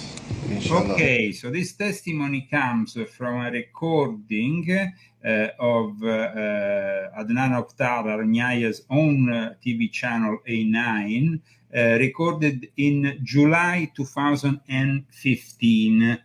And basically, he was heading this cult, which was described as a sexed-up Disney version of Islam, which was neither Shia or Sunni. It was simply him with a lot of ladies. And guys, you just have to basically Google his name.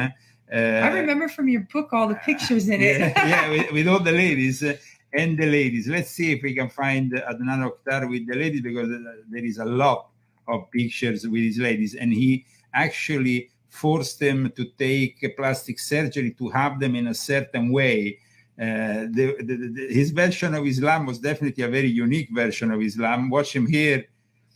These are the kittens of But they're not the ones that are underage, right? No, they were not, but they were forced into having sex with the ones underage, and basically also having orgies of all kinds here, and this is basically the sex kittens of Arunhaya. But let's continue.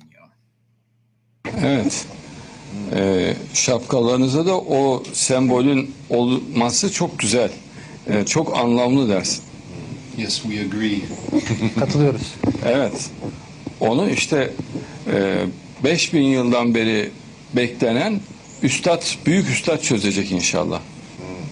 Grand Master. Hazreti Süleyman sizi ta...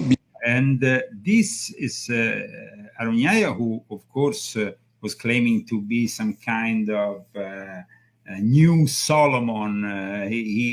His version of twisted version of Freemasonry included, of course, also sexual magic. The representatives, though, that include Timothy Hogan and also others from the regular Grand Lodge of Colorado.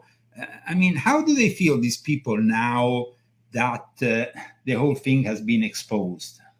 You mean Timothy Hogan? And also the others. I mean, these are serious people, apparently. One has a security business selling bulletproof vests. Another one is, I mean, they are, so it's about really exposing this reality, and only volume 10 of my Confessions has done this. Only my Illuminati Confessions have been able to dig so deep, no? Mm-hmm. So let's listen this unique testimony of this meeting that took place in 2015 of Arunhaya, who is now, of course, in the Turkish jail, no longer with his kittens. Yıl öncesini hazırladı dersin. Evlatlarım bu işi ahir zamanda çözsün diye düşündü dersin. Hazreti Süleyman'ın evlatlarısınız dersin. Hepimiz. All of us. Yes. Bunlar da isimsiz biraderler dersin. We all seek to serve God or Allah and be tools for Allah to bring peace into the world. We have a Templar phrase that says, non nobis domine, non nobis sed nomine tuo de gloriam, which means not to us is the glory, but to thy name be the glory. And so we try to serve it and submit, like Islam, to the greater glory of the greater glory of a lot of bullshit. The Christy wanted to say something I here. just don't understand how they can even like talk about God at all. I don't understand. They have no right to even mention God's name. They really don't. But they think they are so righteous. They see themselves as being so righteous.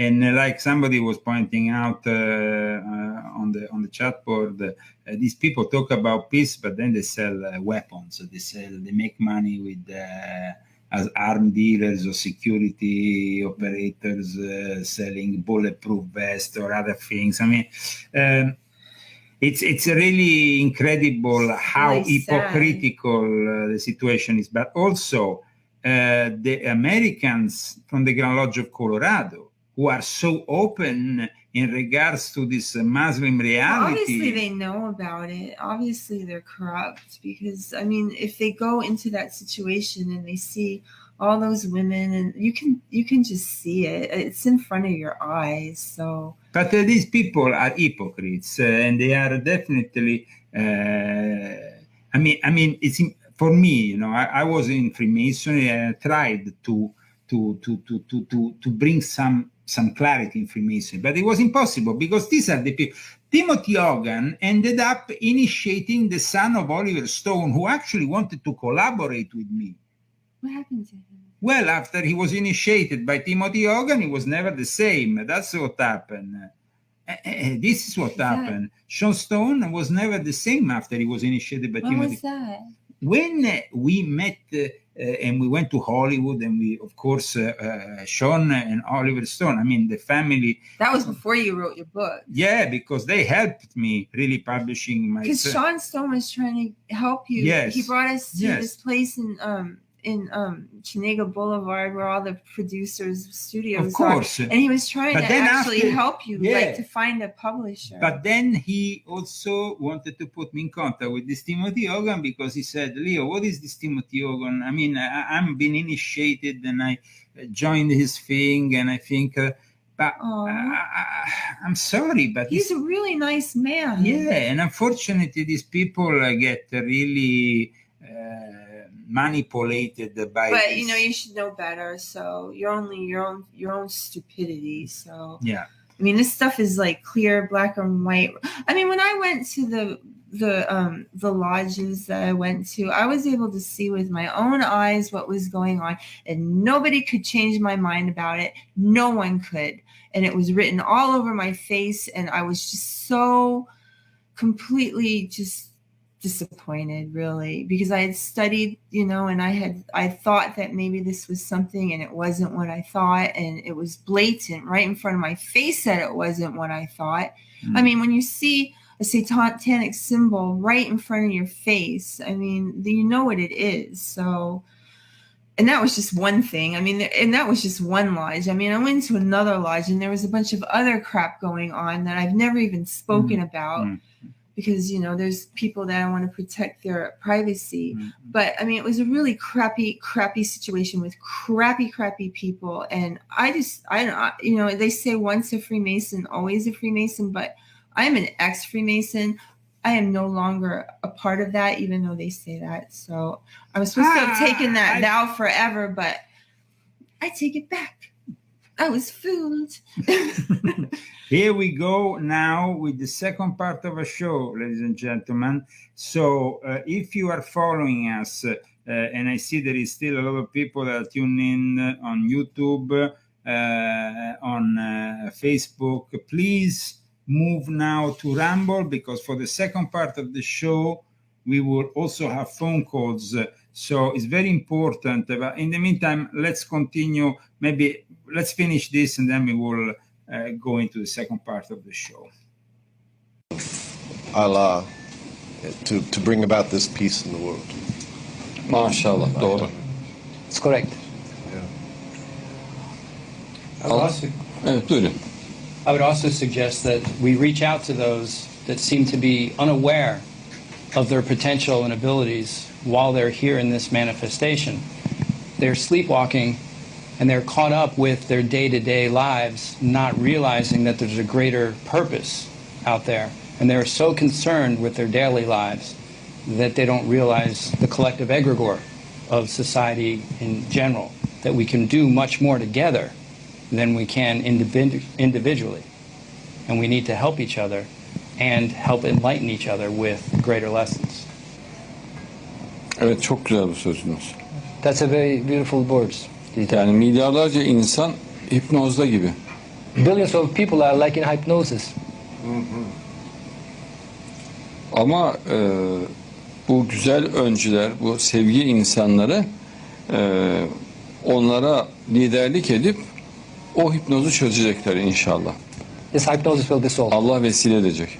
God will make instrumental. Allah will make you instrumental. Inshallah.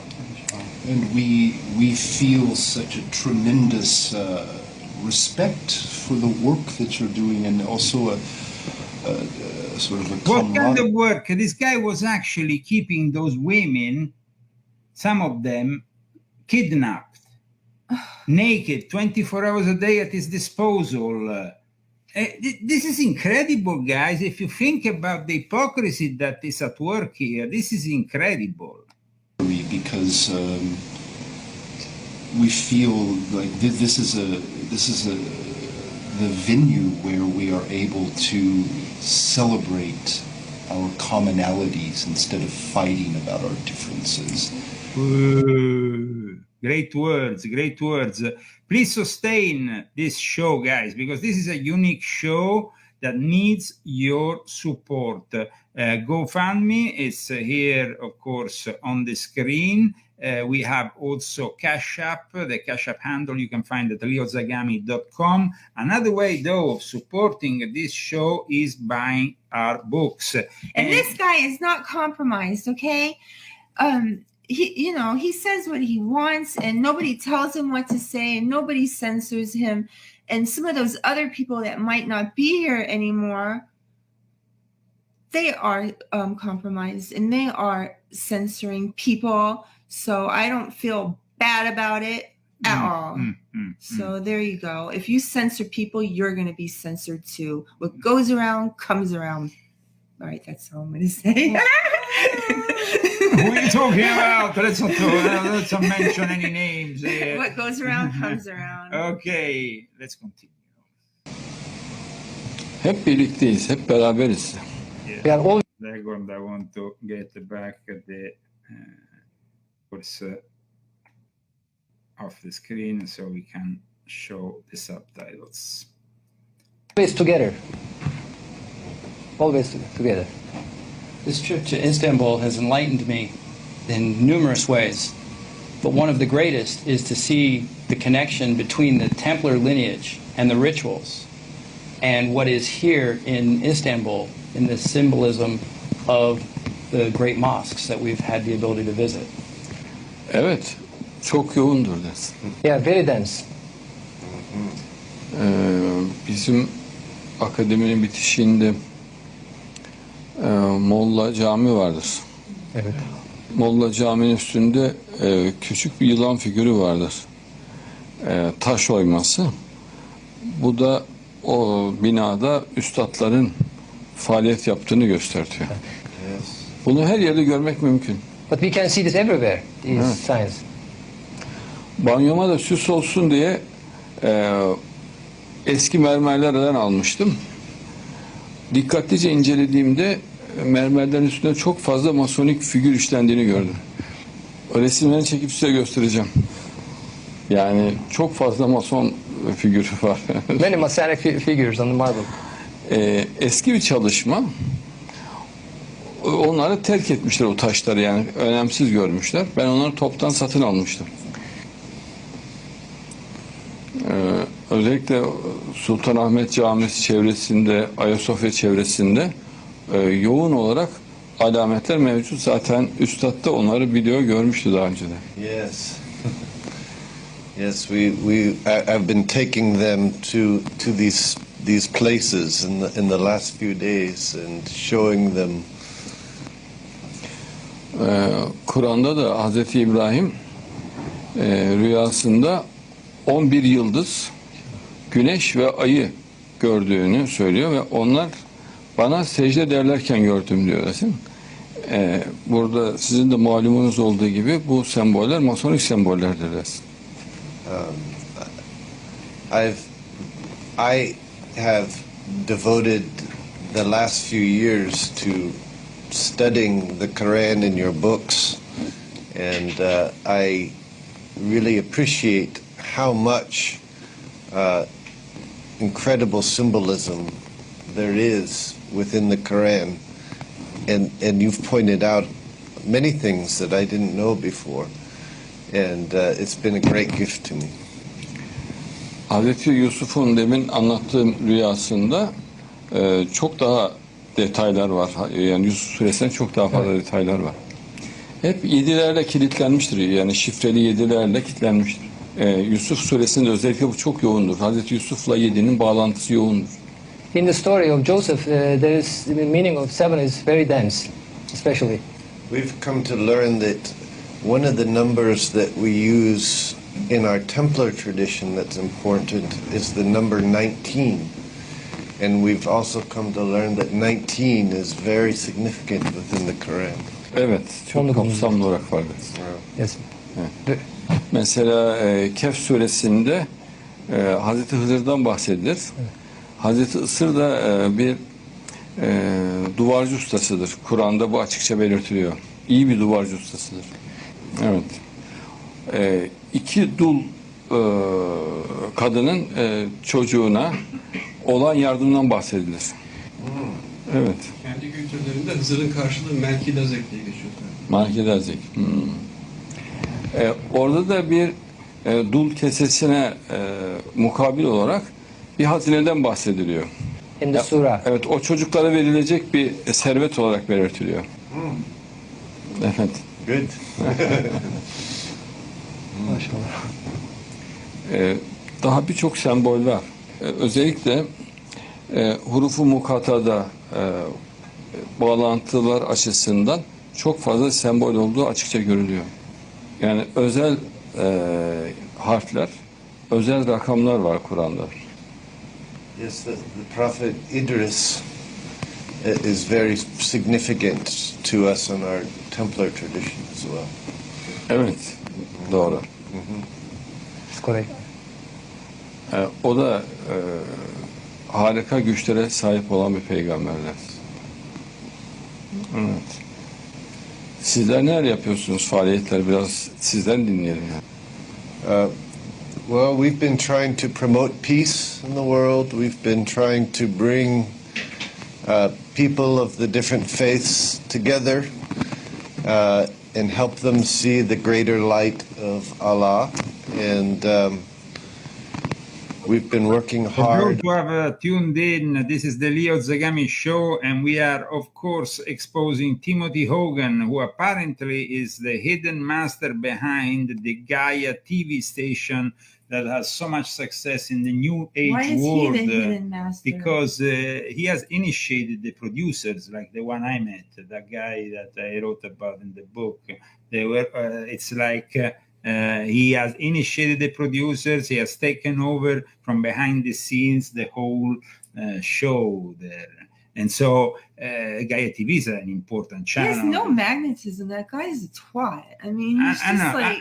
I know. But here we are showing the level of corruption because Adnan Oktar, like I said earlier, is a guy who has been condemned to 8,000 years of prison. And even Al Jazeera was forced to make an article like this to expose him. I mean, even the Muslim Qatari Al Jazeera has basically presented this guy as a crook of crooks, because once he was exposed, of course. Turkish cult leader Oktar sentenced to 8,658He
seems to have gone silent.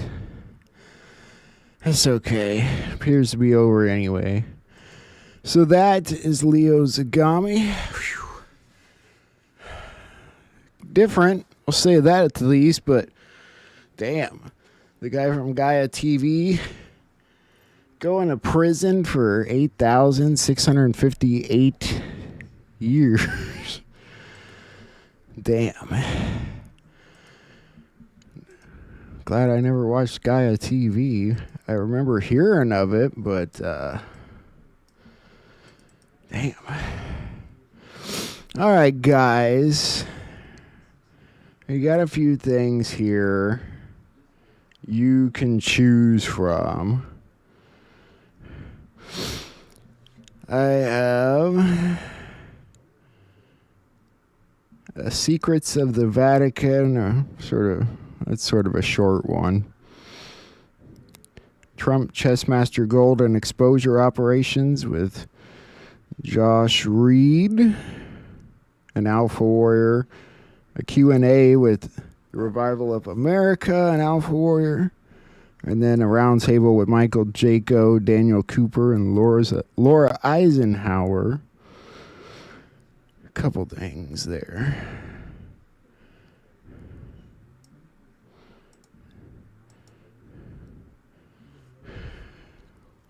No Juanito tonight, my friend.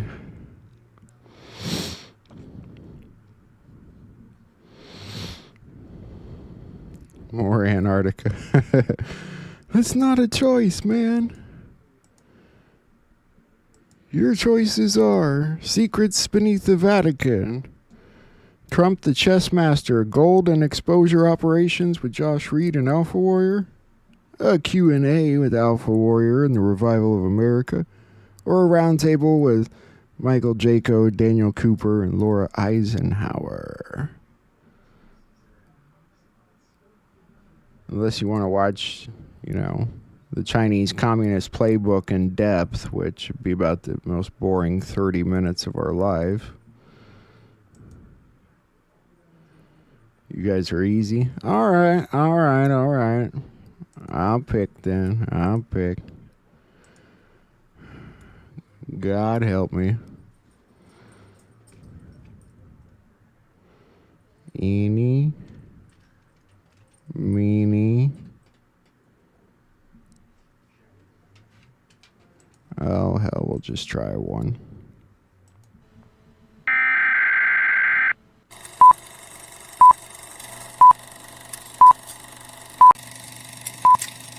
This looks good. I like watching new things.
welcome to the next generation of warfare, psychological warfare.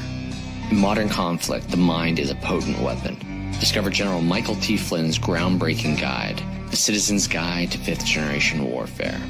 Unlock tactics, strategies, and the mindset to navigate this cognitive battlefield that we all find ourselves in. Equip yourself against manipulation and emerge unscathed. Unleash your potential. Order now.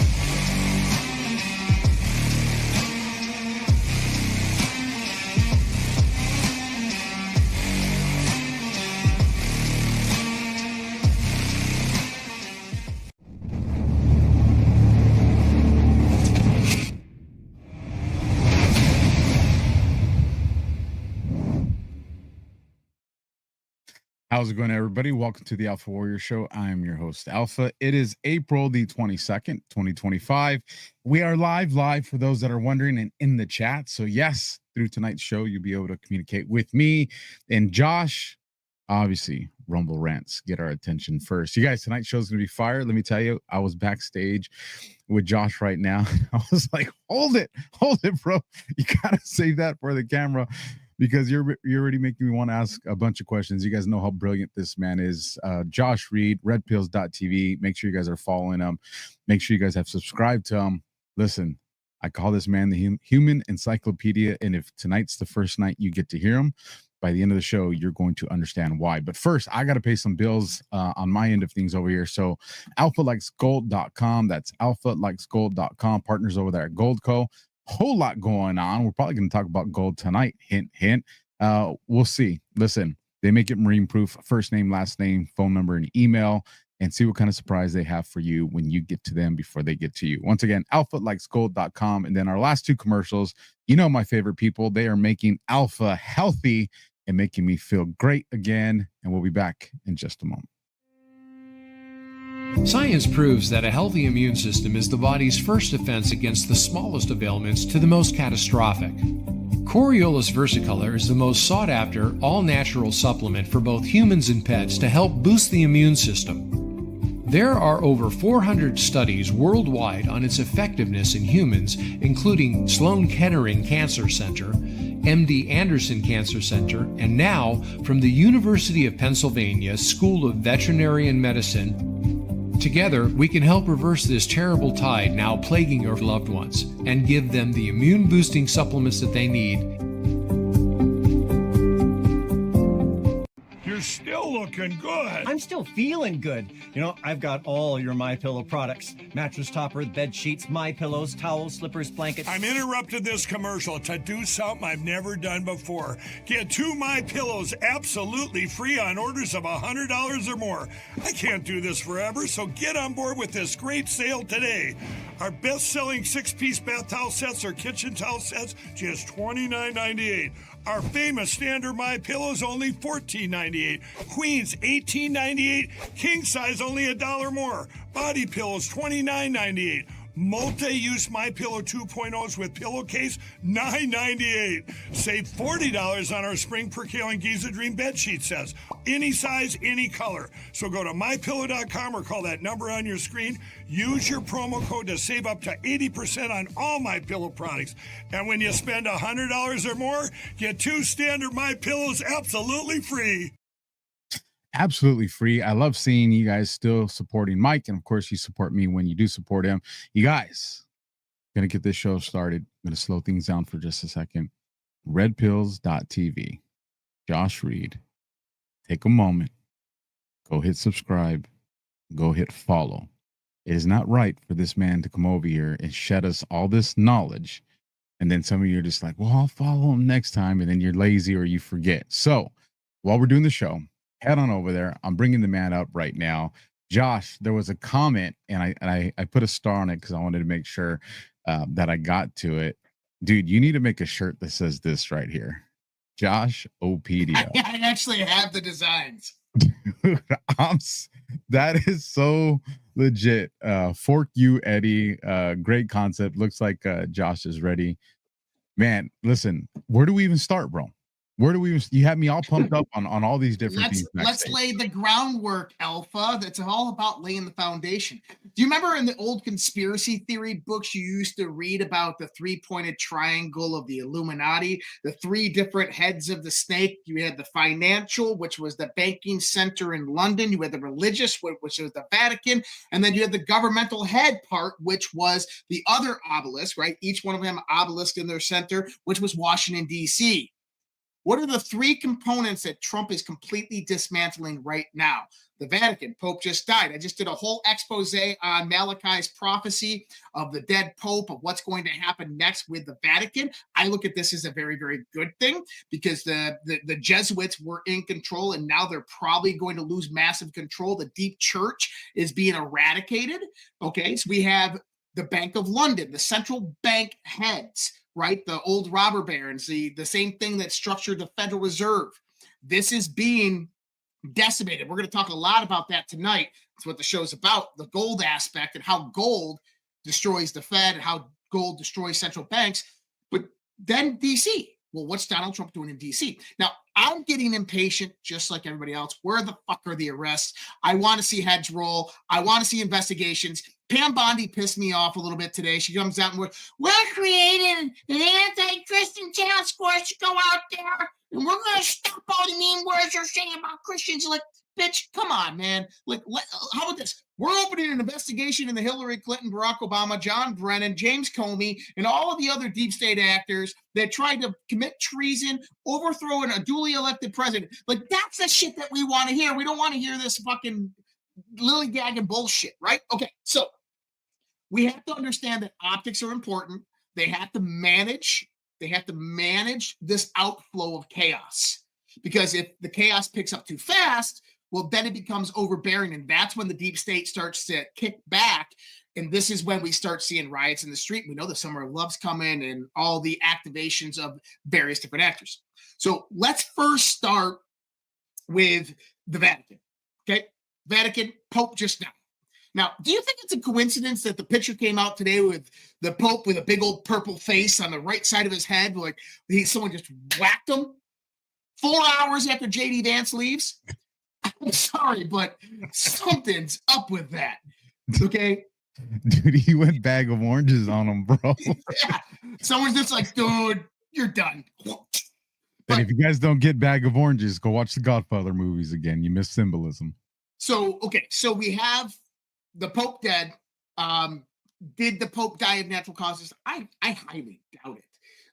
The Vatican is a highly politically institutional place that is riddled with its own deep church. The Jesuit order has controlled it for a very, very long time. They are aligned with globalist ordeals. If you remember, Pope Benedict back in 2013, he didn't die. He stepped down. And he died 10 years later in 2023, but he was Pope Emeritus. And he wrote a book about the deep church, about how they forced him down and out. Now, who was he? He was highly conservative. He was against pedophilia. He was cleaning up the church. But what else do we find coming out right now? We're finding the USAID money that was going out through the United States. This was going to lots of Catholic charities. We're finding the Catholic charity NGOs were directly involved in the illegal immigration with the Biden administration coming over the border. Not only that, is they were trafficking children from Texas, California, so forth, throughout the United States illegally. Okay, so this is a big, big deal, and it's a big scandal that is going to come upon the church. What does this mean? What do I think that this means? Is we're about to see the end of institutionalized religion infrastructure. Now, people are like, well, that's not good. No, that's actually really, really, really, really good. Because now we can get back to the true roots of what spirituality is all about. You got to remember, institutionalized religion has removed the spiritual, there it is. Institutionalized religion has removed the spiritual component away from Christianity. They put somebody in between you and God. Pick up a rock and I'll be there. Pick up a piece of wood and you will find me. You do not need no church or priest or pastor or anybody else to find or talk or communicate with God. But the Catholic Church says otherwise. I'm not denouncing the Catholic Church or anything like that. A lot has changed since 325 AD. 100%. People don't know the real fall of the Roman Empire never actually happened. What happened is the governments dissolved and it consolidated into the Vatican. And the Vatican has controlled much of this all the way up until the 1850s. In the 1850s, there was a revolt against the Vatican. I think it was 1858 or 1862. There was a revolt against the Vatican, and the Vatican was actually bleeding dry of money during this point in time. And what happened is a group of people that had long heritage and history with the Vatican, known as the Black nobility. This is the Colonna family. This is the Mercy family. This is the, forget the other one. But this is these long-term bloodline families that went in there and saved the Vatican by funding it, and they pronounced upwards through the Jesuit orders. So this is kind of where the hijacking of the former Roman Empire of the church. By the way, did you know that the first loan the United States of America took after the Organic Act of 1871, do you know who they took it from? Don't tell me it was the Vatican. The Holy See. No shit. That's right. So we have to understand that this game's been being played for a very, very long time. Okay. Now, also, by the way, that's when the obelisk, the George Washington Monument, was actually supposed to be George Washington. This one where he's like this. That's what the Washington Monument was supposed to be. It stopped during the Civil War construction. They restarted it in 1871 and finished it in 1873 as an obelisk, right after the loan from the Holy See. But I don't know. I'm just a conspiracy theorist. Okay, so we have that part. So we are seeing the dismantling of the institutionalized religious structure that has enslaved and treated people as chattel throughout the world. I mean, you're a former Marine. You ever been to the Philippines? Well, hold on, Josh. Once a Marine, always a Marine. Former Navy guy. Navy, always Navy. But I've been to a lot of foreign ports. Majority of them, third world countries. Basically, what you see in these third world countries, for people that don't know, is this immaculately beautiful Catholic church. Just Gothic construction, just gorgeous. And surrounding it are shacks and shanties. Just the poorest of the poor. And you begin to see really what institutionalized religion is a control mechanism for people, right? So we are seeing the dismantling of that. How Trump's doing that, I think that is being done behind the scenes. I think that there is a coup going on right now in the Vatican to overthrow the deep church. 100%. Pagano has been talking about this. He came out like a month and a half ago and said that this uprising is happening and that Pope Benedict has actually been dead, or Pope Francis has been dead for over 2 months. Well, you had the press releases in February. That's right. And it's just like, well, whoops. Like, yeah. So was it weekend at Pope Francis's this weekend, like with right, just animating him with electrical impulses? Because that's what it looked like to me. Anyways, we're seeing the dismantling of that sector. Okay, DC. Let's go into DC. Something interesting just happened last week. So 2 weeks ago, 3 weeks ago, we had the Signal scandal. Right, Mike Waltz has his chief of staff go in there and add the Atlantic journalist into the chat. They blame it on Hegseth. Hegseth shares non-classified intel in there, just time, date, these types of things. After this shit already happened, nobody cares. They make a big deal out of it. Then all of a sudden, 2 weeks later, another leak scandal, and 3 people are let go from the Pentagon: Dan Cadwell, Darren Selnick, and Colin Carroll. Now, the problem is that the Pentagon never investigated these guys. They never took their cell phones, never went into their personal computers, never secured any documents. They just let them go. Usually when you have someone leaking classified or confidential information, there's an investigation. And the Trump administration has said time and time again, we will prosecute these people. But yet no prosecution has came about. Well, now, and just the week before the first two DOD guys got released, you actually had an arrest of the FBI agent at the JFK airport that got caught with 133 classified documents. They actually arrested and indicted him. And that was literally, I think, like 6 or 7 days before the DOD went down. So what was different about the Pentagon one? Well, here's the key.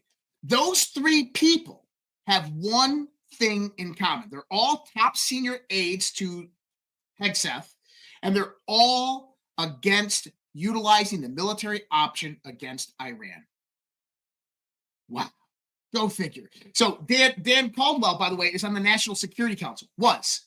So this is one of the top characters when Trump goes, hey, we're going to, the talks with Iran didn't go well. What are our options? These are the guys that come forth and say, okay, this is the geopolitical part that's going to get chaos that's going to happen. This is the geoeconomic part that's going to happen. Like, we can't do this or we can do this. So these guys were basically that borderline for these strikes. Well, Pete Hegseth's chief of staff, right? This is a guy by the name of, last name's Casper. I don't know his first name. So I got it right here in front of me somewhere. But anyways, Casper, his chief of staff. He worked for Irvin Graves Strategy Group. Now, who's Irvin Graves? A DC lobbying firm whose clients are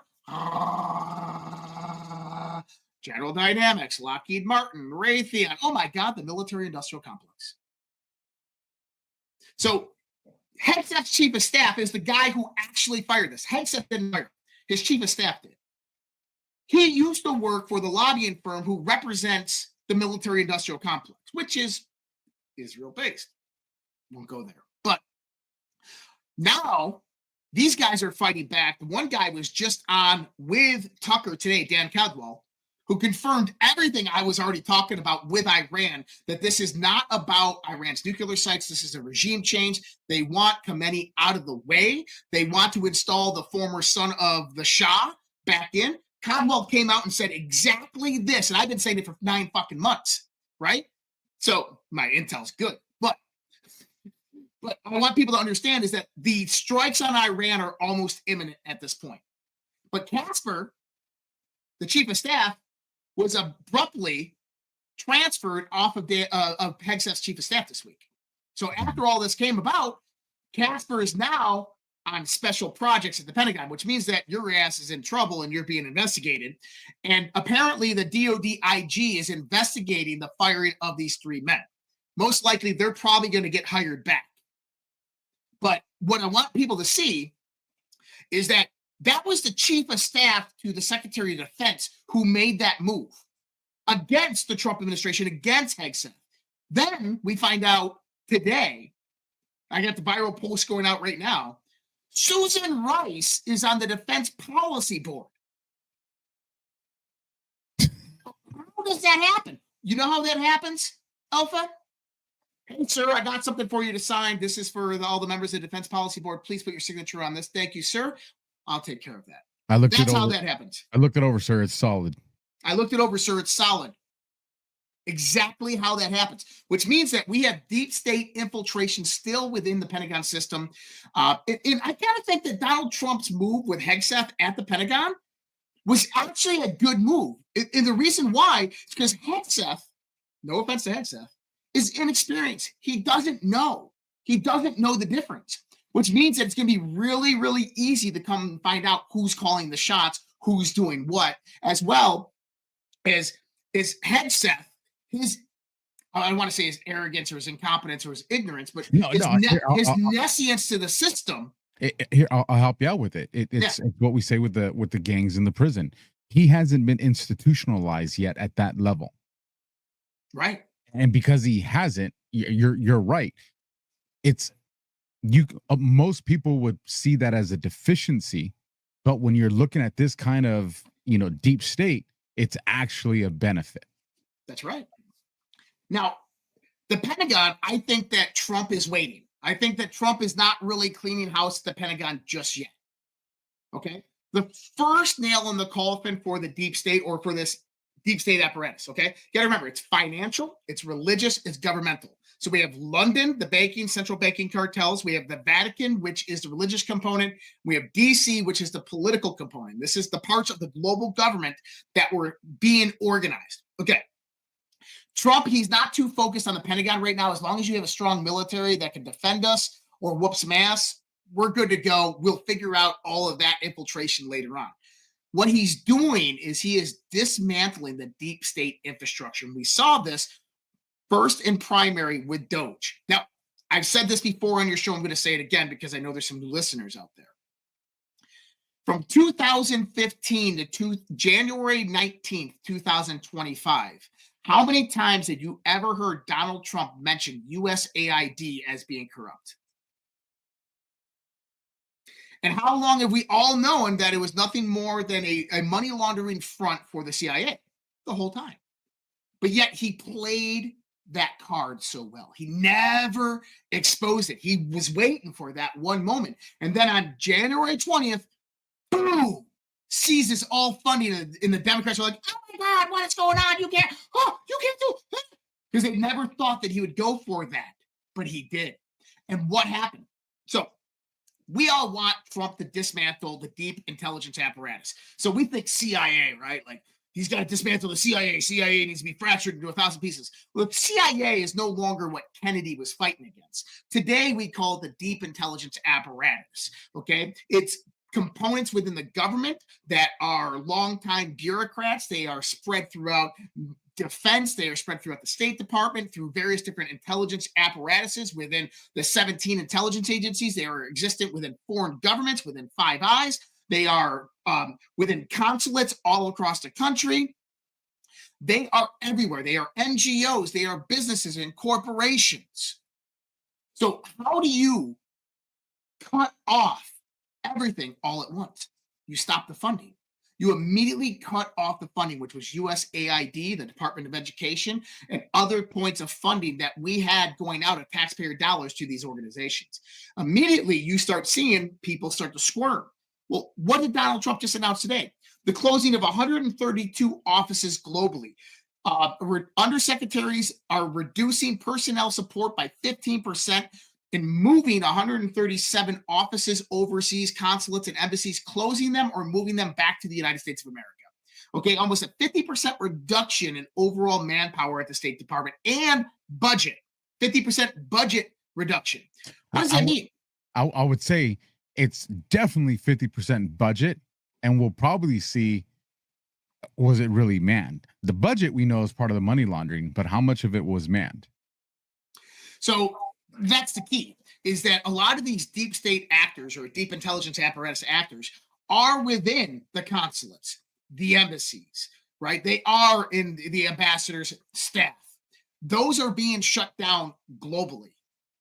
And I think that is such a great move by Donald Trump, because what's going to be left out there is just enough figures to count on your hands.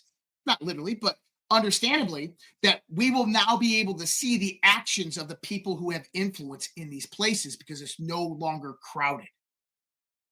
Which means that if you have a deep intelligence apparatus actor out there that's engaging in regime change, you know it. You can see it. You can see the fruits of their action. There's no longer 20,000 people sitting in Northern Africa using taxpayer dollars to try to influence this person, this organization, or this rebel group. Now you only have 200 there, and you can see it instantaneously. And so now it brings transparency to these organizations. So Trump dismantling the deep state through the State Department, cutting off the funding. And this, by the way, is then cleaning the CIA. Because the CIA, I mean, on the surface level, the CIA is just a civilian intelligence operation.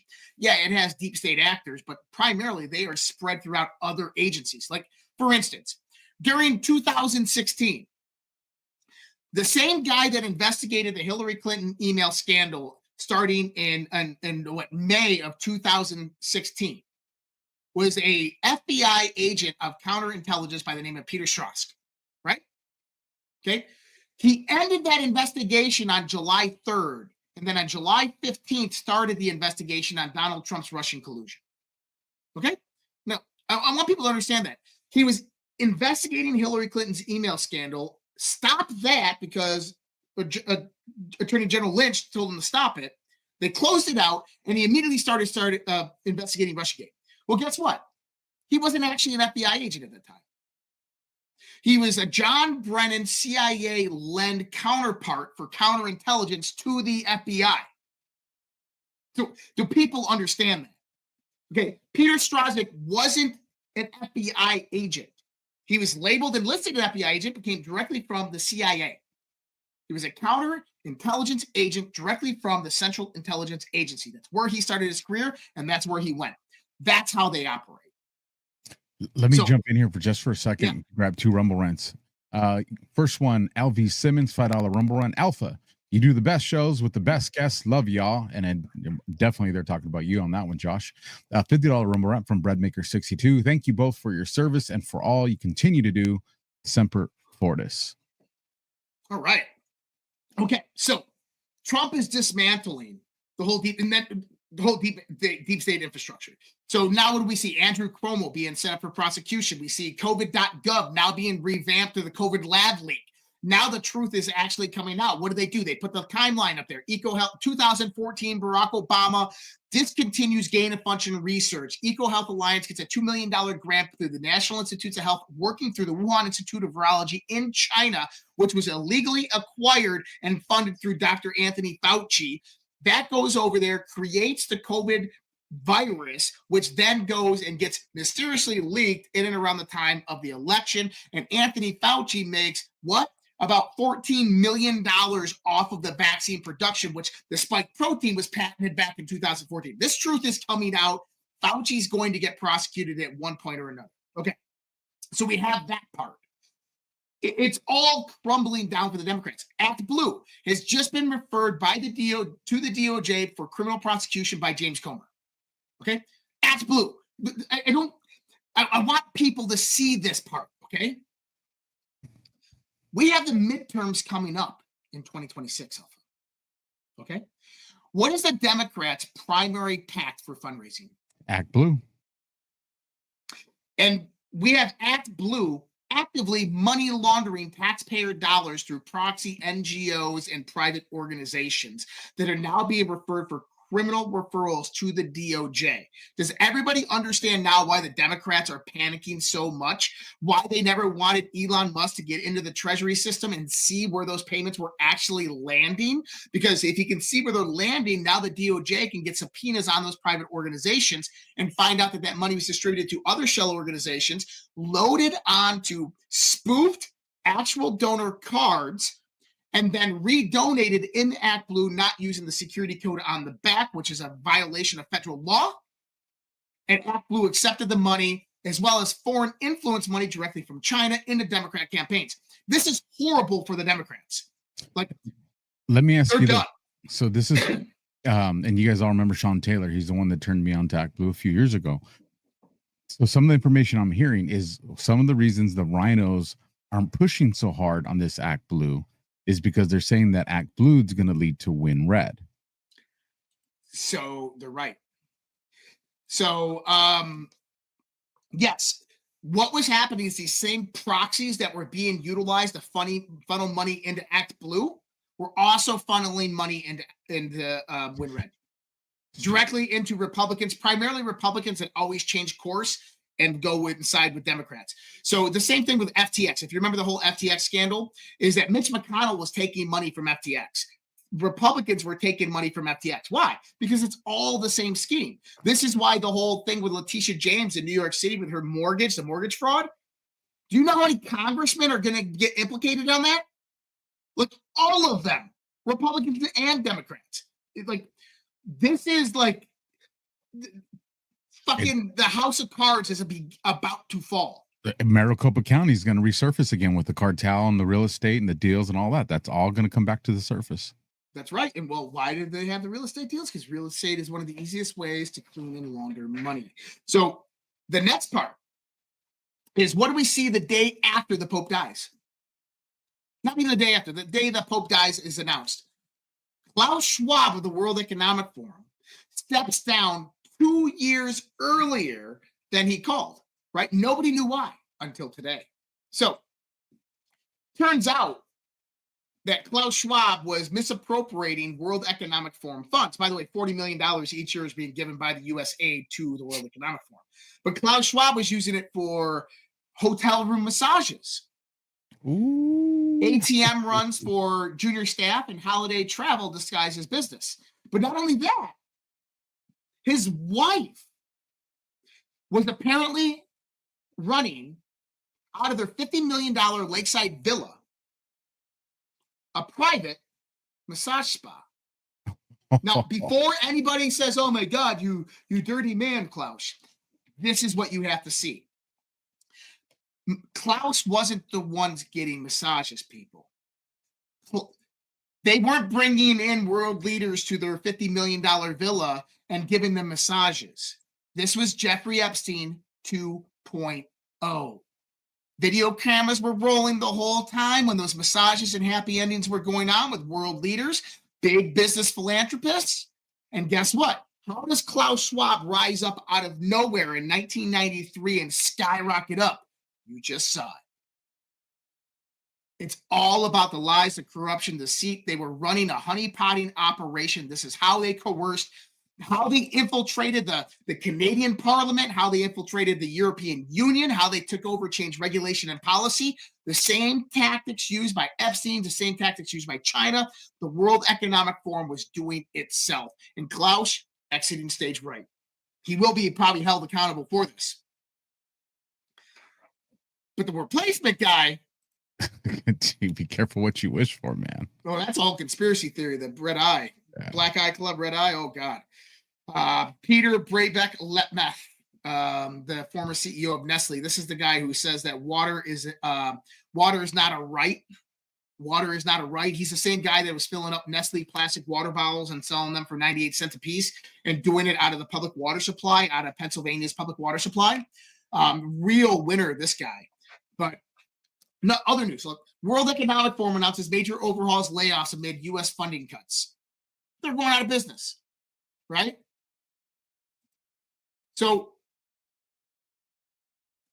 the next part, and let's talk about this because this is going to be the longest part of everything that we're talking about here. Oh, before we abandon the Nestle guy, I just want everybody go do a deep dive on Nestle and some of the symbolism that's in there, and that's going to raise your eyebrows. Mm-hmm. So we can, one other point I did, for everybody out there, redpillproject.substack.com. That's my Substack. I posted a whole bunch of articles this last few days. One of them is about the Pope and the prophecy. I highly recommend you go read it. I do a positive twist to the prophecy, but obviously the Pope, they believe that he sat on Peter's throne. So this is Peter the Roman, who died the last Pope through Malachi's prophecy, which then brings about the false prophet, the false Pope, the false church, right? The age of deception, or the new world religion, if you want to look at it like this.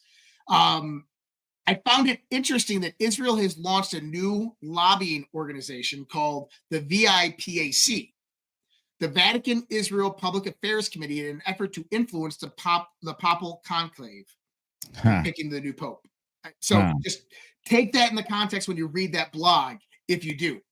Well, I'm going to read it, but let me ask you this before we get off the conversation surrounding the Pope, because we have, White Rabbit leaves, Brown Rabbit's in.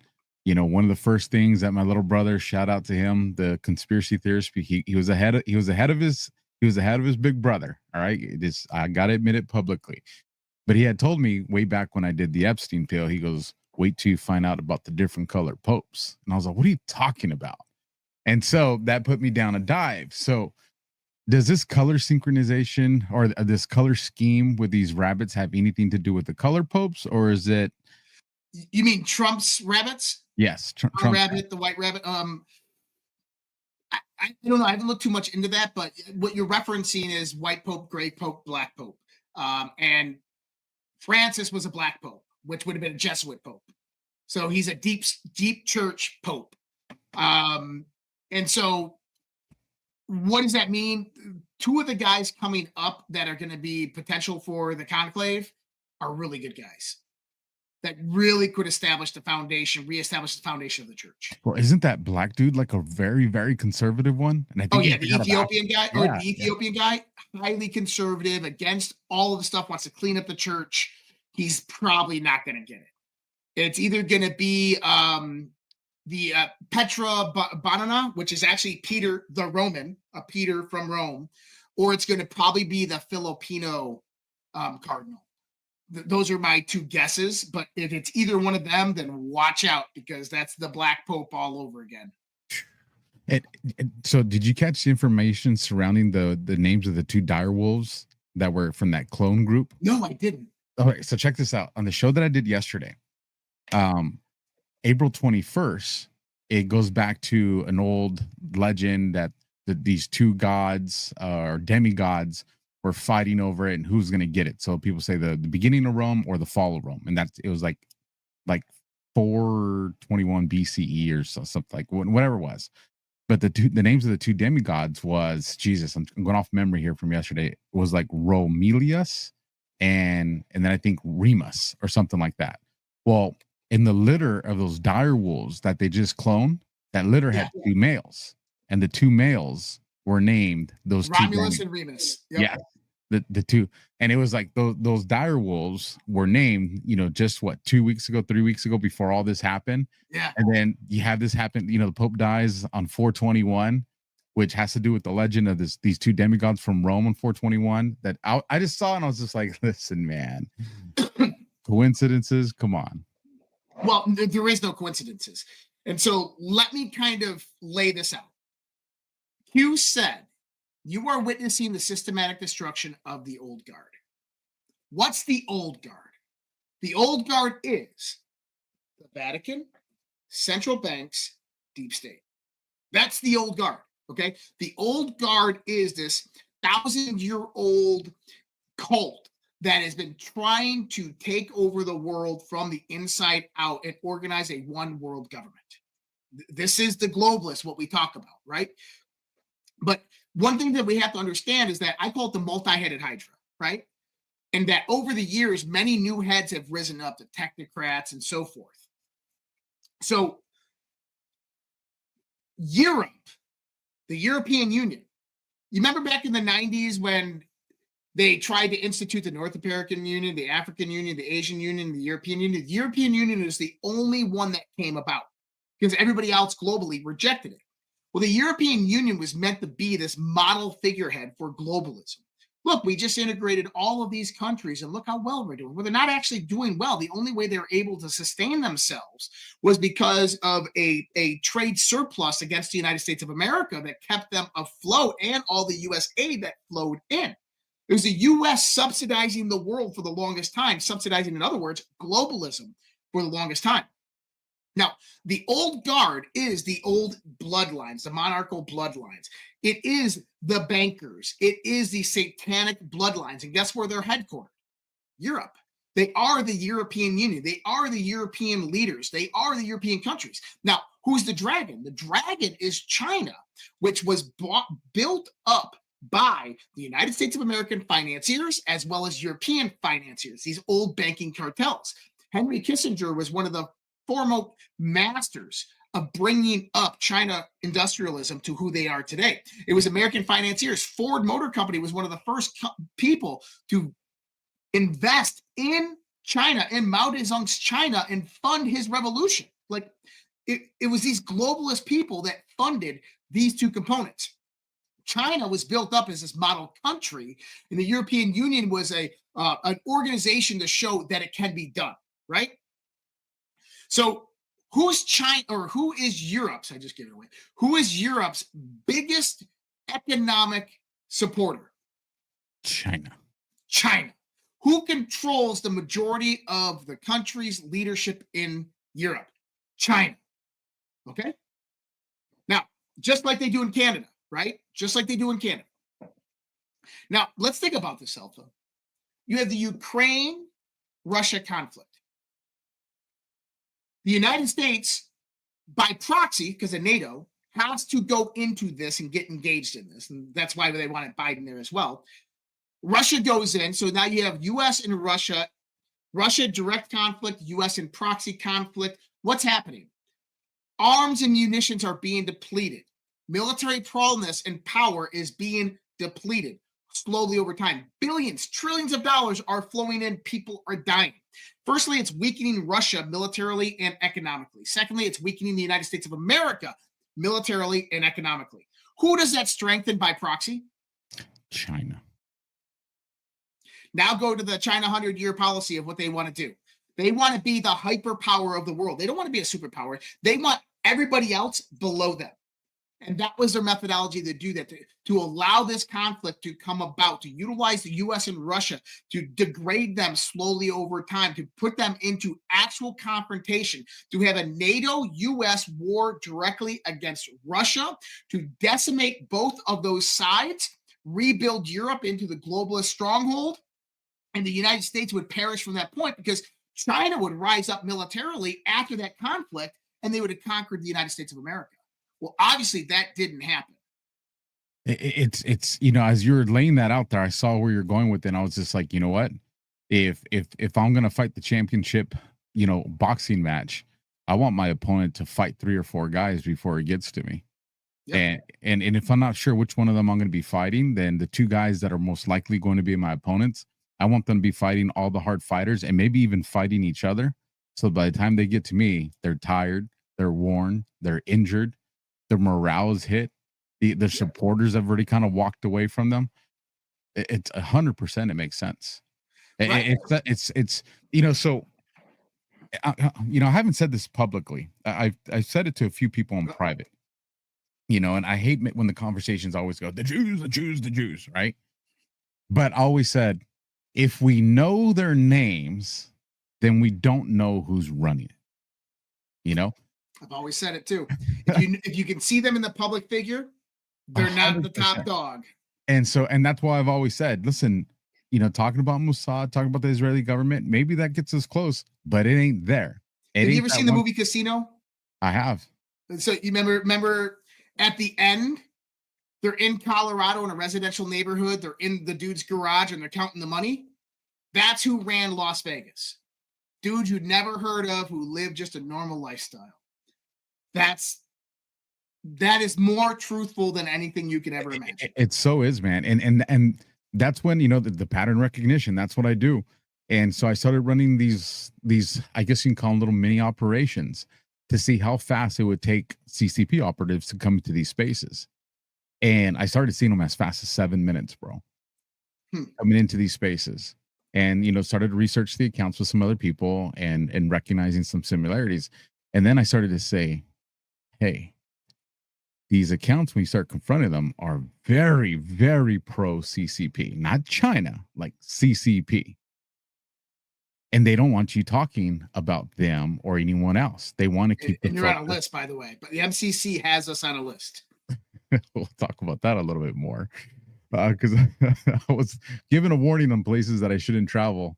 Hey, listen, I know you can leave the country now because of the victory you had, Alpha, but don't go here, here, and here because there's probably a list that you're on. I was like, what? Yeah, that's a whole other conversation. I got engagements on them on X as well.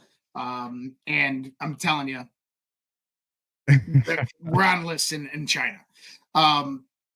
But let's jump back into this. So I want to talk about that part too. That I know you're going with that. I want to talk about that part, but I want to lay this structure out and finish this last part. So we had that.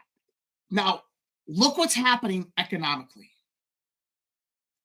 What people are seeing is Donald Trump is waging a tariff war on the whole world, Canada and the European Union and China. Those are the 3 main places that Donald Trump is waging a tariff war on, right? Let's say that again. Canada, European Union, and China.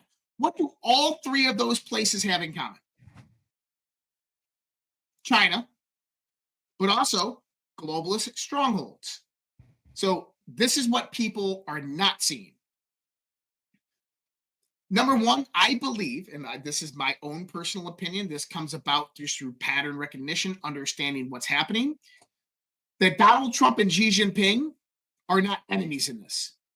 This is them having fun waging a game against another enemy. That this is meant to happen this way. Number 1, what we are watching right now is de-dollarization. It happened long ago, started long ago with BRICS coming up. I believe that was part of the plan as well. De-dollarization. The petrodollar is losing its authority globally. This is being done by design. The tariff war. The tariff war hurts these countries temporarily. It rises prices, inflation temporarily. So if you have inflated prices that rise and lower purchasing power, you have a very, very bad economic situation arising. So what does China now do with reciprocal tariffs in place? So what do we know that Europe's doing? Europe is fighting back with the tariffs, reciprocal tariffs back at Donald Trump. Donald Trump's doing reciprocal tariffs back at them. He gave them an out and said $380 billion buy LNG from the United States, our oil and gas, and we'll be out of the trade deficit. They said no. Same thing with Canada. They said no. But China, we're going to raise it to 245. We'll go to 345, right? It's going back and forth. Well, what's China's next move? And by the way, this already happened. You just won't see the numbers for another week. The next move is China dumping U.S. treasuries, which already happened. But wait, we should have saw something else happen. See, Europe, in retaliation of the tariffs, should have started selling off U.S. stocks. Well, guess what? We found out last week that European central banks pulled over $10 trillion worth of investments out of the United States stock market. Is that why we saw these huge plummets? That's right. It was central banks that pulled their investment out of U.S. stock markets. So real quick on that one, major shout out to Chore Boss with the $100 Rumble rant. You guys are awesome. 100%. Josh is rocking it. And I think I might have saw you. You might have been the one that posted this. All this is going on. Our markets went down. They're still going on. And our markets went up. China good, China bad. China good, China bad. So what does this do? What people are not seeing, they're not seeing what's happening in the central bank. See, the central banks, this is a finely tuned machine of manipulation. They have certain protocols that they have to do when certain things start going awry. So for everybody out there who doesn't know how central banks operate, they adjust interest rates. Obviously, you have the World Bank, IMF, you have the European central banks, you have the Federal Reserve. It's a whole network. But basically, central banks loan to financial institutions at the banking rate. Okay? Those financial institutions lend to businesses and large multi-conglomerates. For instance, the Saudi Arabia has a tanker full of $1 billion worth of crude oil.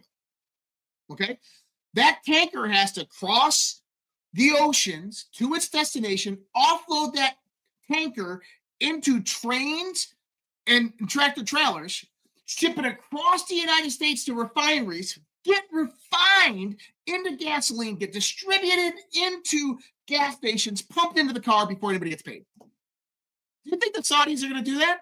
Fuck no, they want their money now. Do you think that these companies have $1 billion of cash on hand to do that? No. So what happens? You get short-term loans by the central banks, these financial institutions, to these deals that happen on all these big purchases, commodities, oil, gas, merchandise, whatever it might be. So it's interim trade. Well, guess what? When tariffs skyrocket up, now these people have to borrow more money, lend more money. So these interest rates start to go all over the place because the demand, obviously there's more demand than there is money to actually go out there. So the banks have to pull out liquidity out of the market to secure themselves against the tariffs. So what do? They pulled money out of the U.S. stock markets, tech stocks. What did China do? They dumped all their U.S. treasuries, which is U.S. debt bonds, back onto the market. Well, who buys up U.S. treasuries? Federal Reserve. So this is what I want people to see. You've had trillions of dollars removed from the financial markets by international investors dumping U.S. stocks. You had foreign countries, central banks, and China, the number one debt holder of the United States of America, dumping U.S. treasuries, U.S. debt back on the market, which has to be bought back up by the Federal Reserve. Donald Trump just repatriated all U.S. debt back to the United States of America. And Donald Trump just got all international investments out of the U.S. stock market. He repatriated all of the American companies, repatriated all American debt. What a fucking move.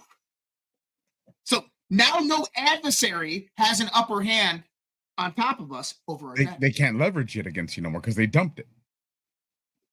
Fuck. Now watch this. This is where it gets. Hold on. Just because I'm tracking all that, and if they dumped it, that means they lost value in that dump as well, right?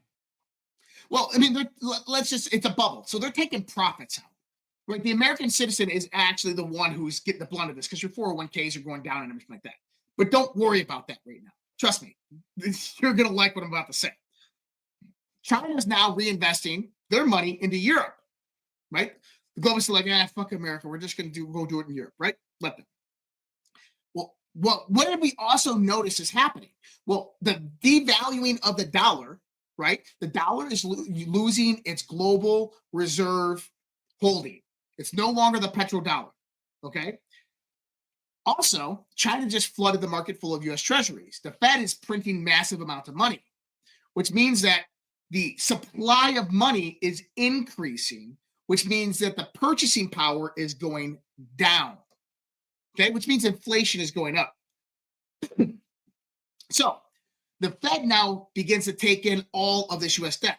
But what happens when the purchasing power of the dollar goes down? What happens when there's fear and panic in the market? Something else goes up. What is that thing? I'm waiting. Gold.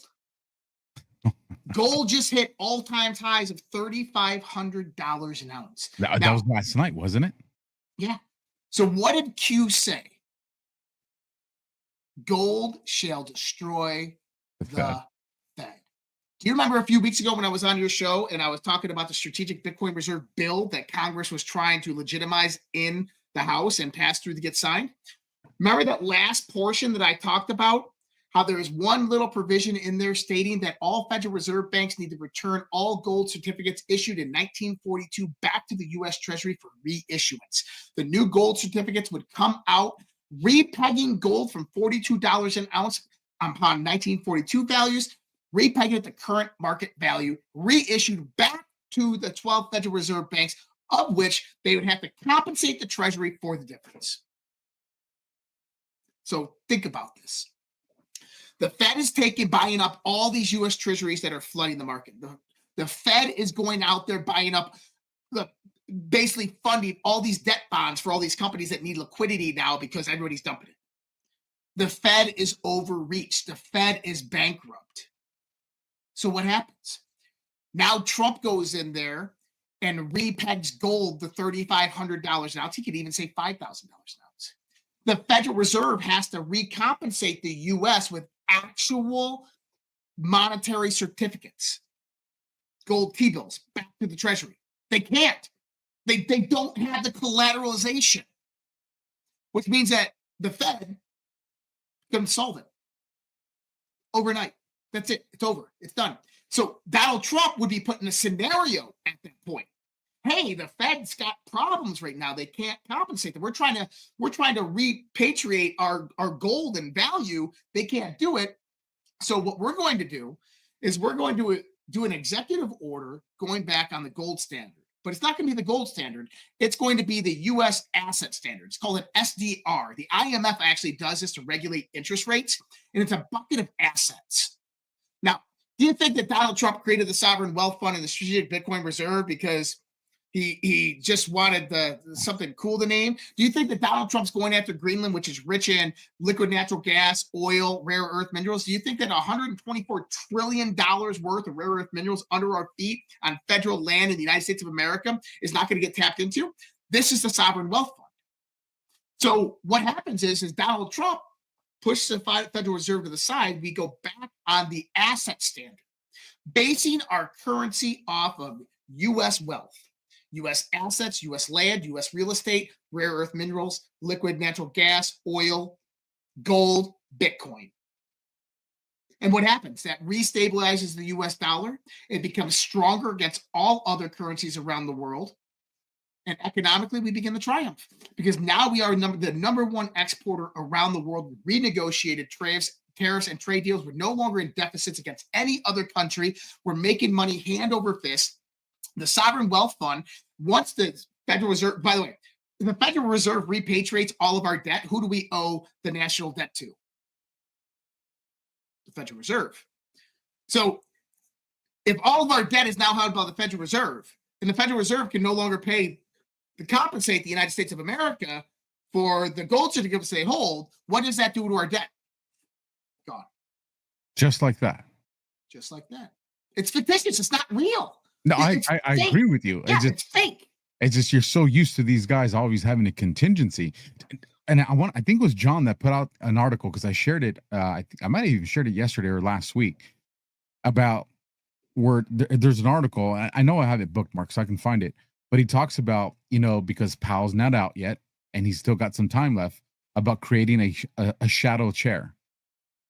And even though that shadow chair wouldn't have the formal authority, everybody knows that he's coming. So anything he says would have a direct effect on the markets, on the Fed, on everybody. Are you aware of that? Did you see that?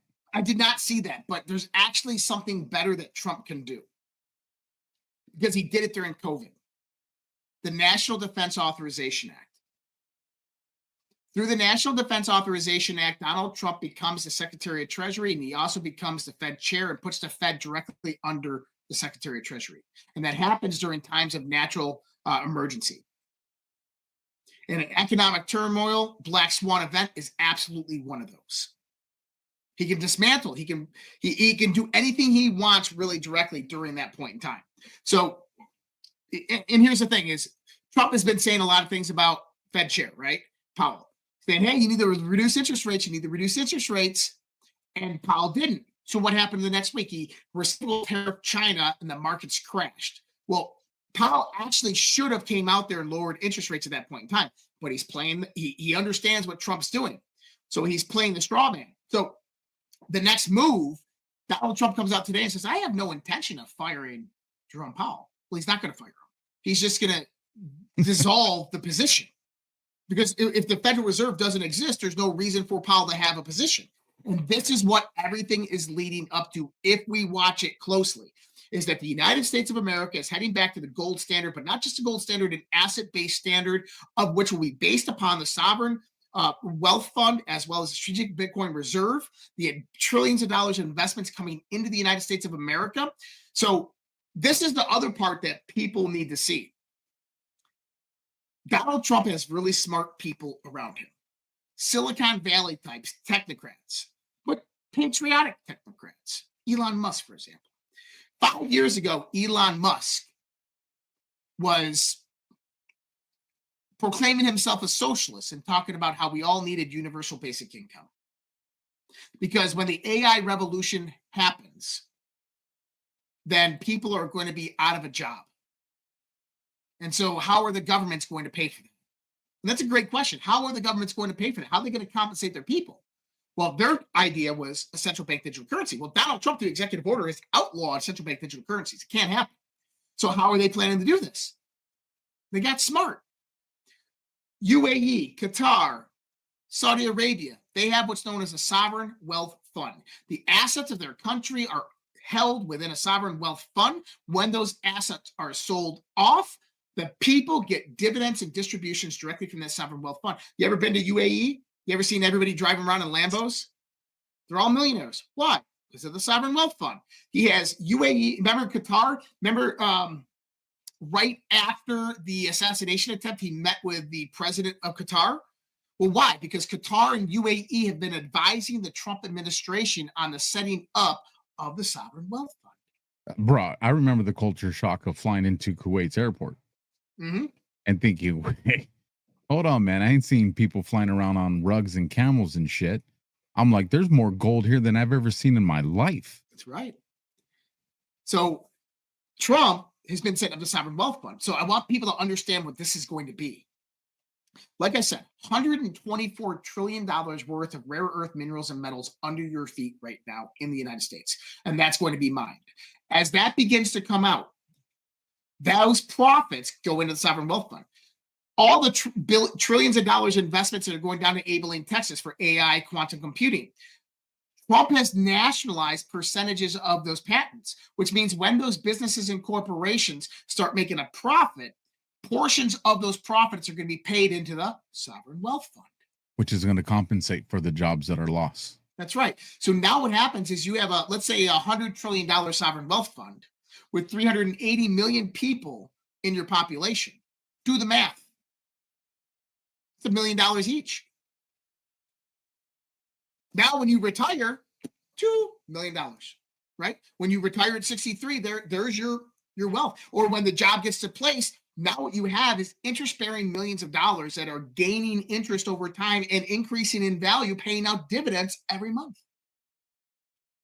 This is the plan. It's not about universal basic income. It's about a sovereign wealth fund. It's about understanding that we have to change the current system. The fiat debt credit system no longer works in a world going through the fourth industrial revolution, which is artificial intelligence, quantum computing, and blockchain. So you're talking about shifting humanity into a new renaissance. Yeah, the golden age. Like completely changing. And you have to do it like that. There is no transitionary time frame. See, the problem is the globalists never wanted that transition shift. They wanted a convergence directly into their authoritarian one world government because they already had the infrastructure set up for everything else. It was not going to change the financial economic systems. It was going to be one and the same. They were just going to control everything through artificial intelligence and global surveillance. These people have a completely different perspective. Redistribution of wealth, if you want to look at it like that. That's freaking genius, man. And at the same time, dismantling the whole old guard, the financial, economic, religious, and political infrastructure of the globalists. It's so genius because it's flawless. It's flawless. How Nothing can stop what's coming. That's what I'm saying. How do you oppose that? You can't. You can't. It's already done. The moment he shut down USAID, done. That was it. That was the nail in the coffin. They never saw it coming. These people are stupid. They never saw it coming. They thought they had it locked and loaded, man. So let's get into the last part of this show before we wrap it, because I know you got to fly off. So Deep State, their ticket's been punched. They're waiting on the remaining grains of sand in the hourglass as they start to fall through the breach. Yeah. But yet we see all these Trump pretenders now that have just been flipping in lockstep. Had they just I sent you one the other day. I'm like, look at this fucking buffoon. You did. And he's a big one too. Mm-hmm. He's a big one. And we told people, a lot of these people that you've come to like and quote unquote trust are going to get their orders and they're going to flip the switch. And we're seeing I saw one the other day that another big one, millions of followers. MAGA is nothing more than MIGA. Mm-hmm. Right? I saw that one too. So what it is these people are having a complete conniption fit about what's happening between Trump and Israel. Like Trump just hired a former IDF commander pointed him to the National Security Council. I got a problem with that. I really do. Okay. Netanyahu and Trump, they just came out today. So we had a talk. We're on the same page about everything. This is why I said they're going to strike Iran. Like it's going to happen. Like there is no stopping that. And the reason is not because Iran's a bad people, but they got to get that government out. You need a regime change there. I don't think people understand how fucking tyrannical that shit is in the proxies that they control. The only reason we haven't had peace in the Middle East is truly because of all the proxies and the radicalized terrorism that comes about, which we funded for many years. We created Israel created through the decimation of that whole region from the 1940s onward. But either way, is you have to undo that. And I get it, but it's a shitty perspective, but that's just the truth. Now, in the context of Israel, I want people to understand, I am not anti-Israel. Okay? There are, and when I say Israel, I'm not saying Jew. I love Jews. Jews are amazing people. My mother's family heritage is Jewish. Okay? When I say Israel, I'm talking about the Zionist occupied government, the Zon. I'm talking about the fake Ashkenazis that went over there, the Zionists that the Nazis put in place in Palestine in 1933, who took over, began moving the Palestinians out of their land, began war with them, genocide, started war with Egypt, fired missiles at the USS Liberty, got us into every single major war into the Middle East over the last 50 years. I'm talking about that. Now, interesting enough, you mentioned this earlier. Netanyahu last week said there is a coup going on in my country right now. Whether you know it or not, Israel has a deep state. Whoa. Now, they do. We were telling people, Josh. We were telling people, and the dude came out and said it. Yep. So the question is whatever you think of Netanyahu or not is, and by the way, I want to just kind of put that out there. These leaders, when they're in charge of these countries and their various situations, they got to do some very bad fucking things, people. I'm not saying that what happened in Palestine was right, because it absolutely was not. The genocide of the Palestinian people over the last few years is absolutely abhorrent. It's inhumane. And I think that people need to be persecuted for crimes against humanity for what happened. But the way that these people see it, who has generations of lineage who have been at war for thousands of years with these same people, they see it differently than us. We can't rationalize it like them. So I don't even want to try. But to me, it's immoral, it's inhumane. On the other side, is Netanyahu a good guy? Is he a bad guy? Or is he gray in the middle? I think he's gray in the middle. I think he does the bidding of his masters, but I think that now he is pushing back. And that's why we saw that speech last week. And now we're seeing the alignment with Donald Trump. The one thing I can tell you with absolute certainty is that the U.S. no longer works for Israel. Israel works for the U.S. You have to see that transition, right? When Donald Trump sat there and said, "Oh, we're taking over Gaza," Netanyahu was like, what the hell just happened? You knew damn well Donald Trump was in power and in control and had leverage over Netanyahu and Israel. And it was at that moment that people should have realized that Israel no longer controls the U.S. It's the U.S. that controls Israel. Why do you also think the 9/11 documents have not been declassified and released yet? By the way, do you know who Donald Trump's chairman of the Joint Chiefs of Staff pick was? Who? Lieutenant General Raisin Dan Kane. Okay? Right. Do you know who Raisin Dan? I mean, he's part of my whole multi-domain battlefield. Raisin Dan Kane is the guy who eliminated the ISIS caliphate within just a few weeks. Raisin Dan Kane was then appointed to the head of all special access programs at the Pentagon in 2018 under Donald Trump, which gave Donald Trump the ability to create special access programs under the Pentagon. Just FYI. But there's a more interesting fact about Dan Kane. It's a U.S. Air Force fighter pilot.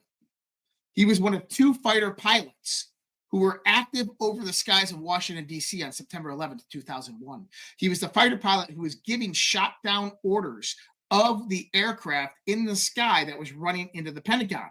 He was told to stand down directly by the Vice President of the United States, who was at the Pentagon, Dick Cheney, by the way, who had 0 military authority or command.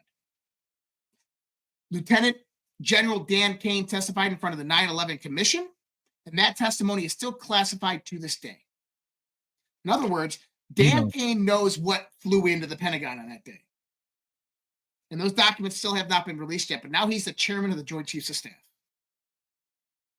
I want to bring up a name right here for you and a title, because I'm curious to how this lines up with what you're saying as we say goodnight to everybody here. Well, I won't even bring up the post, but the scuttlebutt that's now starting to surface on where Trump wants to put Ezra Cohen. Oh, where? So it is deputy director, I want to say, of the NSA, but I just want to double check it before I say that.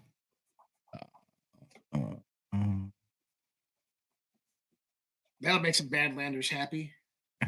It would. So I'm looking for it right now. So some bookmarks that I've been saving, all of a sudden, I go to look for them. And they're gone. Me too. And they're gone. And I'm just like, what the hell's up with this? Yes, deputy director of the NSA. Oh, that'd actually be pretty interesting. So Ezra Cohen coming in, that would be actually phenomenal, but although very pro-Israel, but I don't, people, we're talking about different Israels at different points in different spaces, that you cannot look at Israel as just one whole entity and say, oh, Israel did it. Israel controls the banking system. It's not like that. It's completely different. As someone who's looked at this stuff for almost 30 fucking years, I promise you it's not like that. But either way, on the context of the influencers, I'm not going to tell you who to follow or who to watch or who to listen to, but choose that, decide that by the fruits of their labor, by the actions and the words that they speak. Watch these people. We said this months ago. Watch them turn on Trump when things get bad. Just like when Trump DeSantis was happening, I said, hey, DeSantis is not a Trump enemy. DeSantis is playing a role right now. And the role is to find out who's loyal and who's not to Donald Trump. And what did we find? We found all the rhinos, everybody who went to DeSantis, Trump never brought them back in. And then DeSantis shakes hand with Trump, arm around him, happy-go-lucky. Why? They set the motherfuckers up. We're seeing this right now in alternative media with a bunch of podcasters.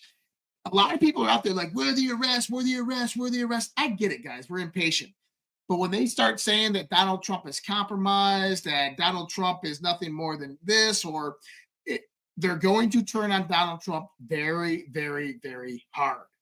Why? It's going to be aggressive, very aggressive. Very aggressive. And one of the reasons many of these influencers that you see in the conservative spaces aren't conservative. They're libertarian. And understand that libertarian ideals are completely different than conservative and nowhere near a populist. As in, they don't align at all with Donald Trump. The only reason that they're either with Donald Trump is because they like RFK Jr. or because it's the closest damn thing that they have to getting what they want because they can't win elections. The majority of them are libertarians. And by the way, libertarians, I love you guys, but you guys hinge on the level of liberal libertarians, because some of the ideals are kind of very, very similar, but erratic in their political. That's the kind of stuff that gets to me just because, you know, look at what we've had in our lifetime. It jumps back and forth. Bush to Obama, from dick on the left to dick on the right, dick on the left. I get it. Donald Trump's different, but you can't fault people from going by everything they've ever freaking known their entire lifetime. And all they've known their entire lifetime is a bunch of dickheads in the government. And so, libertarian or not, you know, I don't know what the real difference is with libertarians and conservatives by any means, but I think there's just people that don't care to use those labels anymore, in my personal opinion. Which I know, it's not worth that much, but I'm just saying, we gotta watch where we draw these lines. Affiliations and ideals. But understand that you're going to see a lot of people begin flipping. And all I would say to do is let them know what you think. Yep. I'll tell you what, I've been popping smoke with all of these hidden, I call them the pretenders. So, and I'm getting a lot of people start saying that, yeah, you're just a pretender, and it just pisses them off more. Josh, let everybody know where to find you. If you got anything big coming up, you know, shout out to that. The floor is yours, brother. Yeah, man. So next week, if you're going to be in Miami, Florida, at Trump Derail, I will be speaking at the Truth Seekers Conference 2025 on May 1st at 5:00 p.m. So I'm only there for one day. I'm only going to be in town for one day. But next week, Trump Derail, you can find that. Here's the link for everybody. It's redpills.tv/Charlie. Redpills.tv/Charlie. And it's hosted by Charlie Ward. I'm one of the speakers on the first night, 5:10 p.m. If you want to catch me, you want to meet me, I'll have a booth out there. You guys can go out there, meet me. Pretty cool. But I'm only going to be there that one day. I'm not going to be there all the days. So that's next week at Trump Derail. Other than that, nothing really big coming up. But if people want to, I'm very active on my Substack right there, redpillproject.substack.com. Ways to support us. Alpha and I have some premium content coming out this week. I'm going to hold you to that. Okay, cool. And we're going to try to do a weekly show together on the Premium Content Network. So for everybody out there, make sure you're subscribed to our premium content and our Substacks so you can get ahead of that. Okay, that's it, bro. 100%, bro. You're a legend as always. Always bring the fire. I love when you get to come on and we get to say, listen, we talked about this. We told you it was going to happen like this. You heard, now you watch, now you digest. And, you know, the only thing I'll add to what you said about the influencers is look at who's been accurate, look at who's been consistent, and measure the fruits of their work and the fruits of their word. That's it. You guys, Josh, redpills.tv, do the man a solid. Go subscribe and support. I'll catch you guys tomorrow. Operation Gladio with the Colonel. It'll be live 9:30 p.m. Eastern. Till then, you guys semper fi. And I think that's it. Peace. Peace. Anyway, yeah, I don't know. I don't think people will turn on Trump hard in droves like that, but I think people are going to have a hard time discerning what's real news and fake news at this point if it keeps doing this shit where in the morning they broadcast one thing and then 5 hours later they retract it or broadcast something else. And as these legacy media, Associated Press connected channels fall, people are pulling media from everywhere. And I got to tell you, it's getting worse by the day trying to sift through the nonsense. People post stories that are weeks old, months old in some cases. It's a pain. It's a pain. I'm trying to figure it out every day, but I don't really have time to, think that much while I'm putting it all together. So I don't know. I'm trying to figure it out a little bit every day or figure out a better way to do it. But that's what I see is the problem down the line is people trying to discern the truth, and that only leaves one option. You follow what the president and his people say, and it's an odd position to put people in. That's not exactly what I would hope for. And I know we're supposed to have more people that we trust, They say, trust these people, trust that people. These are the influencers, even though I don't know what the fuck an influencer is. And I think it's about the stupidest term I've ever heard. I don't know what people think they're influencing. But beyond that, can you really trust these people? I hear a lot of people you're supposed to trust. They're either, some of them can be dickish or little lax on their own fact checking, and I don't know, it seems to be getting worse every day. The red pill guy is knowledgeable. Yeah, he seemed pretty knowledgeable, but it's all general knowledge. I mean, I'm not like complaining or anything, but it's basic, same stuff we're sort of talking about with the same, same talking points. And I think people are getting tired of the talking points. I'm getting tired of the talking points every day. It's like these same talking points. Oh, it's gonna be okay because it's gonna be fine because this is gonna happen because. And I get it, but there is stuff happening in real time that we try and focus on, but I don't know. It's a weird time. It's a weird time we're in. And it's only going to get weirder.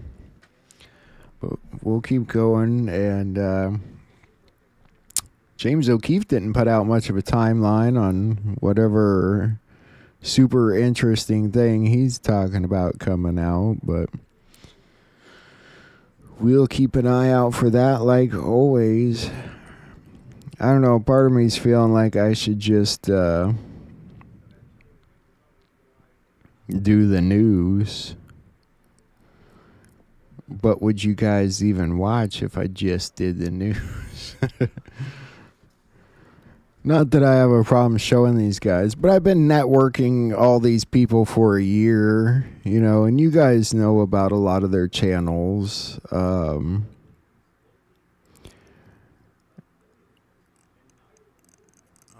don't know. Just thinking out loud here. Thinking out loud of where to go with things. Commander Thor, go for a ride in your spaceship. Come pick me up.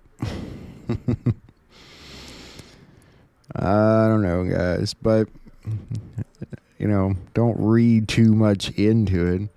Doesn't mean I'm losing faith in any direction or way or any form like that. It's just going through the motions with a lot of coffee, like the rest of you. Coffee and cigarettes.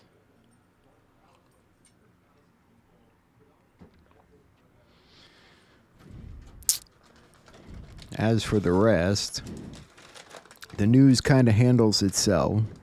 They're all suing each other. Elon Musk's getting mega rich, according to that one article. Unless we find out tomorrow that it was not true at all. Got to keep an eye out for those retractions. All right, guy. Looks like I picked a bad day to quit smoking cigarettes. Picked a bad day to quit amphetamines. I haven't seen Airplane in a while. There's a good movie. That's what I need, a vacation.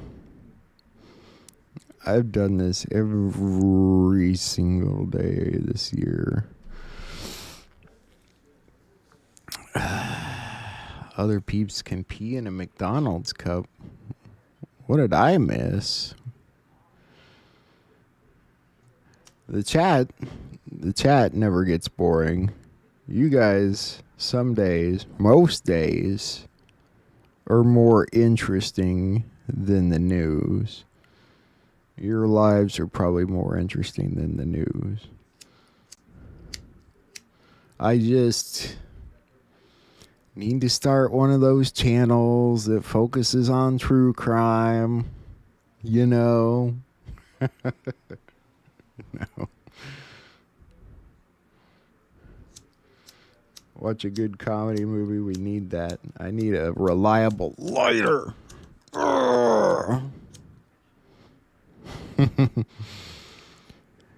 Yeah, you know,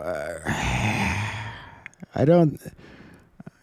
Some people turn on each other, but some of them are just asking good questions, and I don't blame them. I don't hold them anything against them for that. If these other guys want to get pissy about it, that's fine. But like I said, I don't think Trump wants a bunch of sheep following him around. That's not what he's trying to do here. And I see a lot of sheep following him around going, bah, Trump, bah, he's a savior, I'm a Republican, bah, I'm a conservative, bah. You're a joke if you think any of those parties are real, first of all. Left, right, conservative, Republican, Democrat.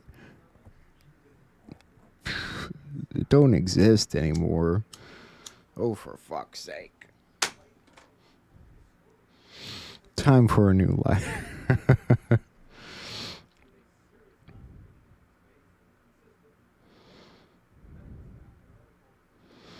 What am I missing in the chat? What's huge, Mary?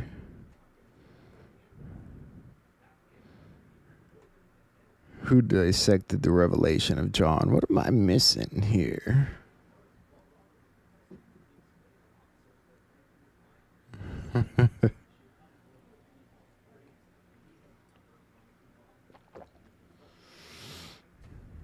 Don't eat the Easter bunny. What Easter bunny? What are you guys talking about?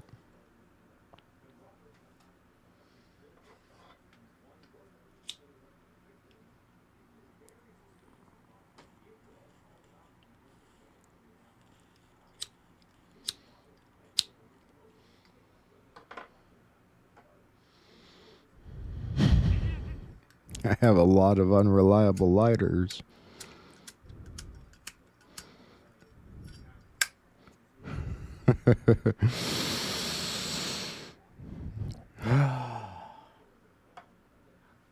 What do we do, fellas? What do we do, ladies? What do we do about all this? Should we start a club or something?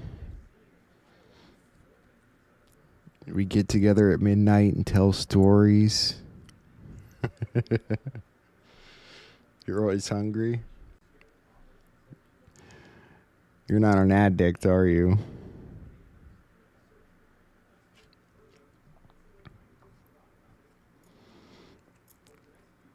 Stress ball, stress ball.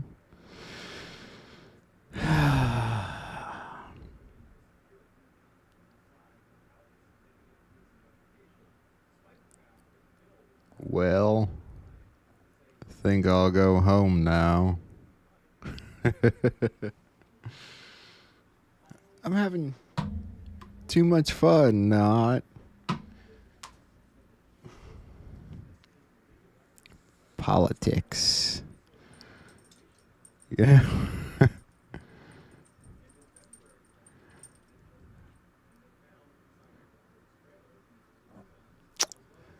How did I ever fall into politics?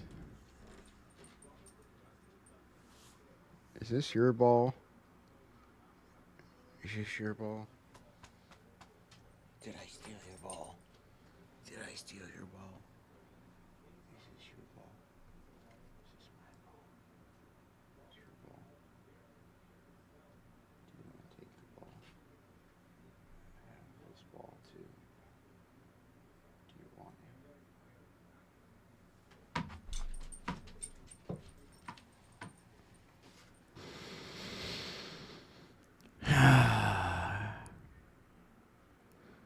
Yeah, the crooked lawyers and judges are being exposed. The judges are sort of exposing themselves by trying to oppose Donald Trump's power, but in the process, they create a lot of false headlines, a lot of, oh, look, we're suing Donald Trump and we're going to stop him from doing this. And then they don't have the power to actually do it. And so, in a way, the damage is already done until you shut up some of these goofy news outlets that run with that crap. Or get rid of the judges or whatever they're planning on doing. Which is good. I get it. They got a lot to clean out. But, I mean, it sucks on the ground when you're not making $60 billion a night or $6 billion a night or whatever the hell Elon pulled off. If I could make $6 billion a night, there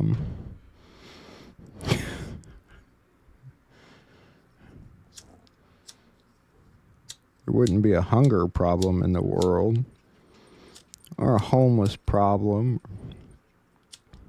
You guys should have voted me for president. For president, I could get a lighter that works.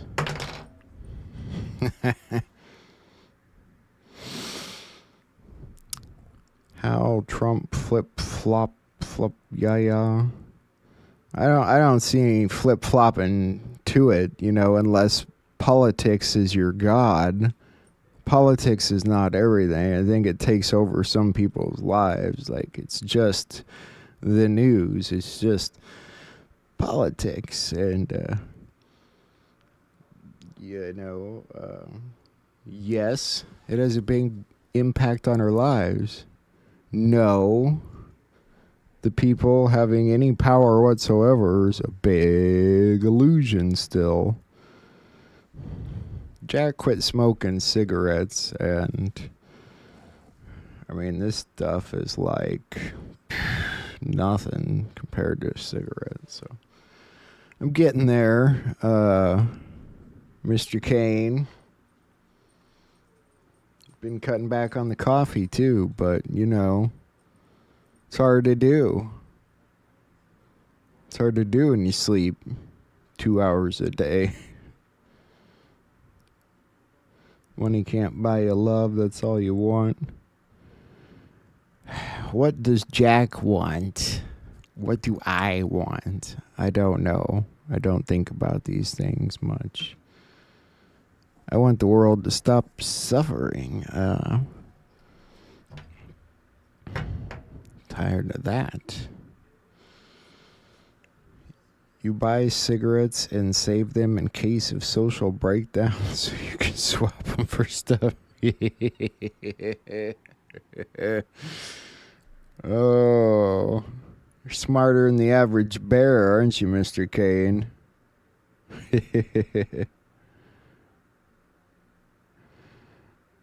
That's funny. Yeah, sugar's an addiction, and Robert F. Kennedy Jr. would get rid of it if he could. And that would not go over well. I'm tired of hearing about the stuff they want to take away from us and the stuff they want us to pay. They're supposed to be fixing stuff.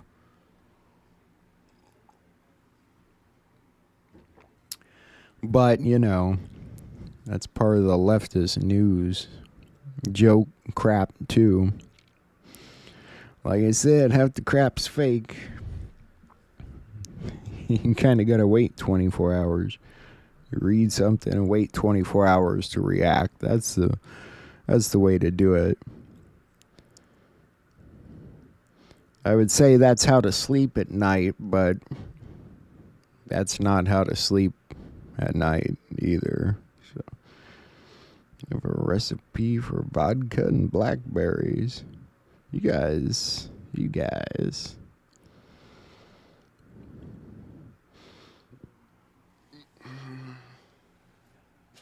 All right, who's got a lighter?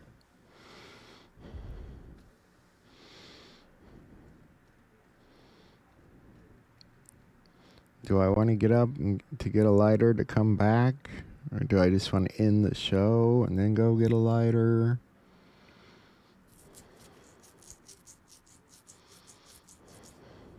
You guys sure I shouldn't start a true crime podcast? We could do a game show, guys.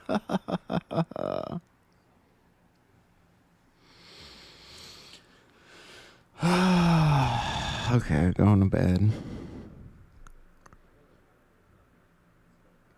The doggy will definitely steal my chair until I go downstairs, and then he'll follow me.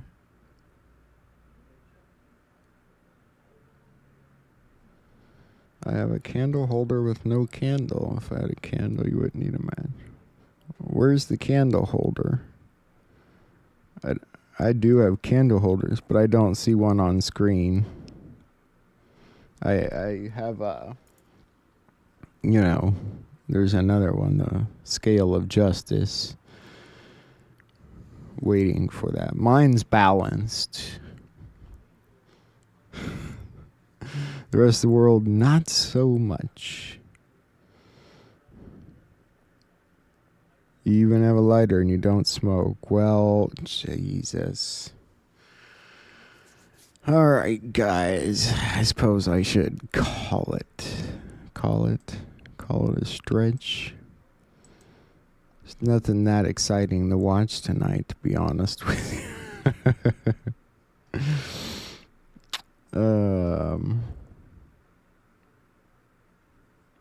There's not that much exciting in the news to talk about either, to be honest with you.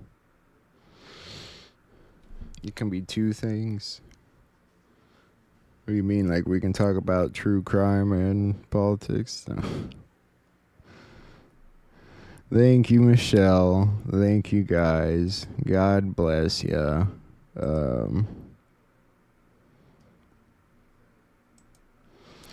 I know, and you know, it's not that I want to bring in a bigger audience for my sake, because again, it's not like I'm getting paid. It's I want to bring in a bigger audience for you guys, not only for the chat, but you know yeah, I don't know. I'm probably going about it the wrong way, so. Actually, I'm not going about it at all. I'm not really sure how I'm going about it. So that's really about it.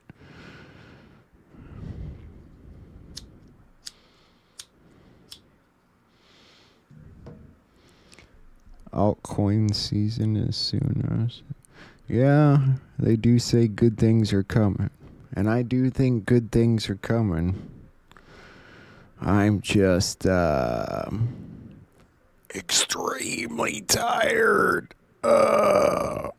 I'm also tired of trimming my hair and shaving. So I think I'm just going to grow a beard, grow my hair, and maybe if I just disappear for like 3 months and come back with a beard and a hair.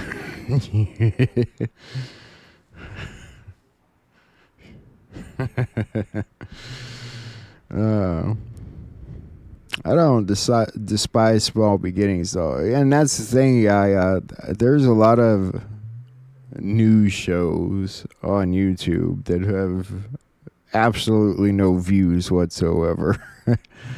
I see them all the time when I'm looking for news, so I'm not complaining at all in that sense, but I just feel like you're supposed to like build or something. Like if you're not steadily growing, then you're like doing something wrong. I don't know. Man, I'm just thinking about it too much.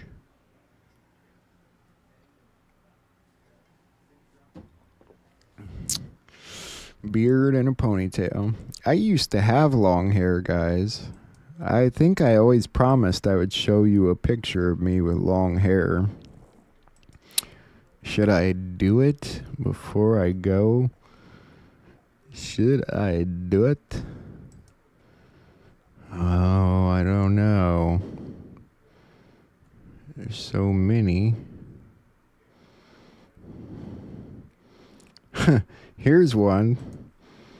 This is me in college. This would be 2008. Yeah. It's almost 20 years ago. Changed a little bit, haven't I? I had a mullet. I didn't have a mullet. I didn't have long hair there. I'll show you a long haired picture, but I had thicker hair back then. Back in my college days. But I used to have long hair. Let me see if I have a good long hair picture.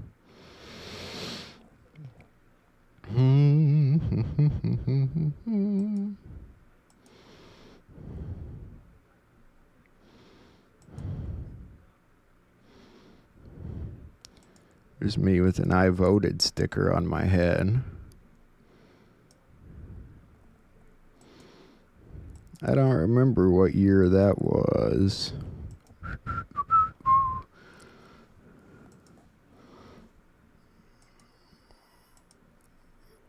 Me with my dog that died.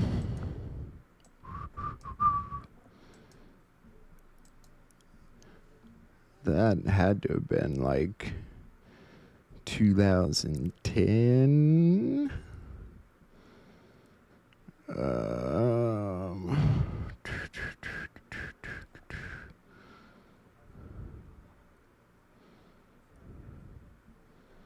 Let's see here.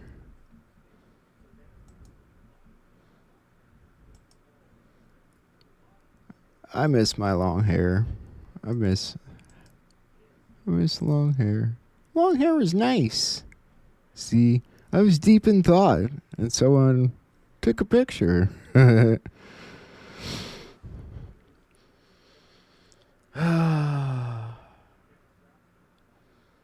Anything going on in the news, guys?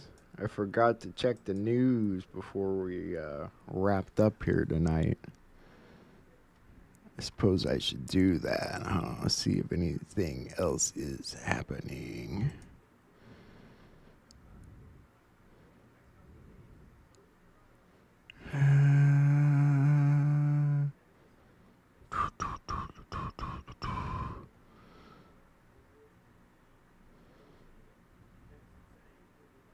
Elon Musk and Treasury Secretary Scott Bessent got into a heated shouting match in earshot of President Trump and other officials in the White House last week during a dispute about the IRS. This stuff about dimming the sun is like the stupidest stuff I've ever heard of.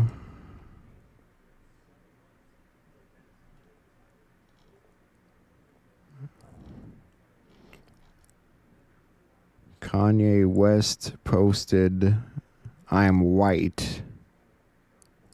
I think Kanye West might have lost his mind, guys.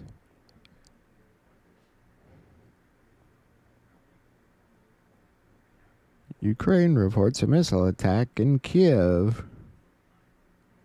President Trump is holding a rally in Michigan to celebrate his first 100 days in office. That's about it. Who got into an argument? Elon Musk and Scott Bessent, the Treasury Secretary, were arguing about the IRS. That's a good picture of me. I wish I still looked like that.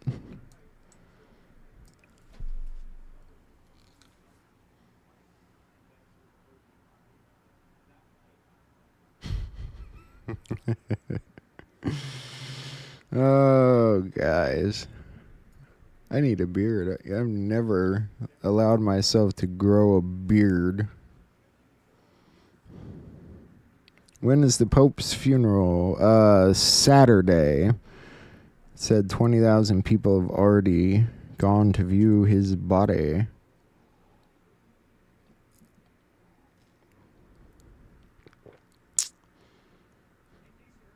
Yeah, I forgot about Alpha Warrior Deb. He does have a good show. It's just one I forgot about. And then Traylon Juan there way back in the day, he was on quite a few shows. It was hard to keep track of all the shows he was on.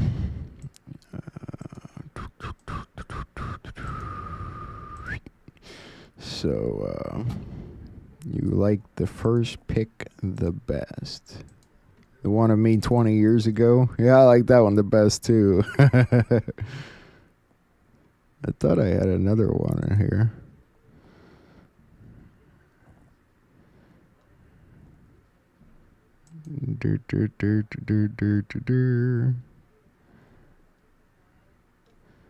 I don't know. Fun stuff, guys.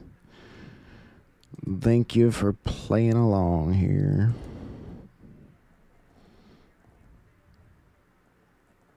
You offended the Mexican side of your family? Oh, that's never good. Is that really Kanye? I mean, I don't know, Disco. It looks like... I mean, the posts look real. I don't follow his account. I don't get on X that much. I don't know...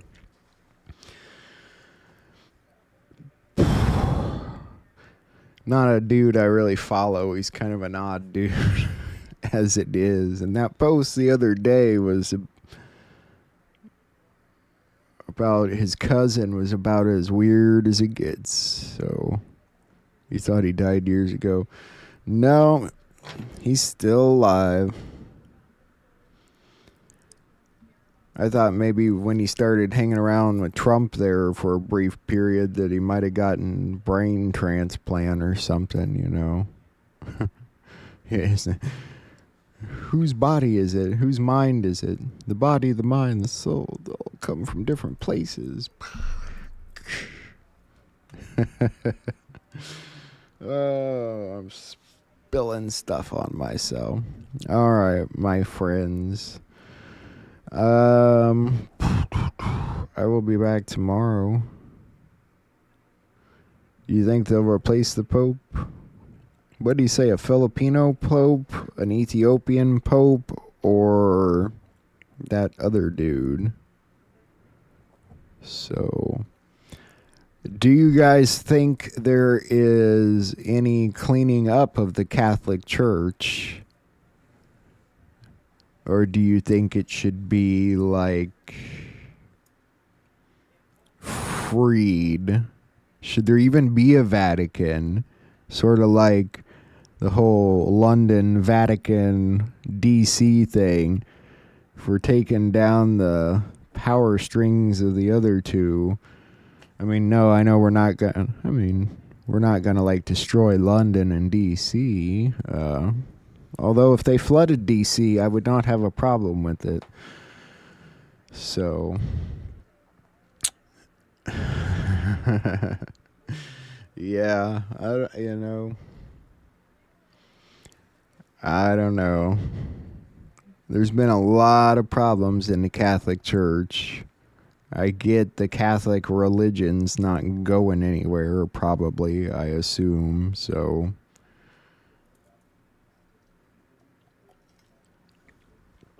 Perhaps cleaning it up is the best thing they can do. I don't know. We're still waiting to see how all that turns out.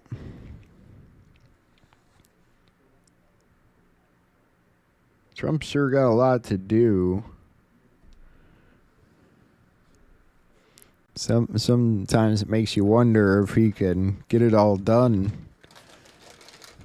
But then I think how much he really has gotten done in this short period of time. It's pretty significant. Not that it's like he did all this in 80 days. He's been working on this for almost 10 years now, at least publicly, so there's that. They should bring in Vigano. If they brought in Vigano, I would have some serious faith in them actually cleaning up the Catholic Church. So, I don't know. The only thing I always noticed about Catholics is it just seems like it's really involved. If that makes any sense, like you rather than just going to church on Sunday or something, it seems like it's more really involved with your life. It's more like a group that you dedicate yourself to, and I know that, I mean, some of the churches around here, they know how much you make a month. They know where you work. They know if you're paying your 10% or not. It gets a little weird. I don't know. Anyway, my friends, I'm going to let you go. I will be back tomorrow. And we'll see what tomorrow brings. God bless you, though. Pray on it, I've been praying on this stuff for a few days, particularly this stuff. We'll see what kind of answer I get, if I haven't overlooked it already. Minister arrested in Ohio years old. Yeah, I remember reading about that.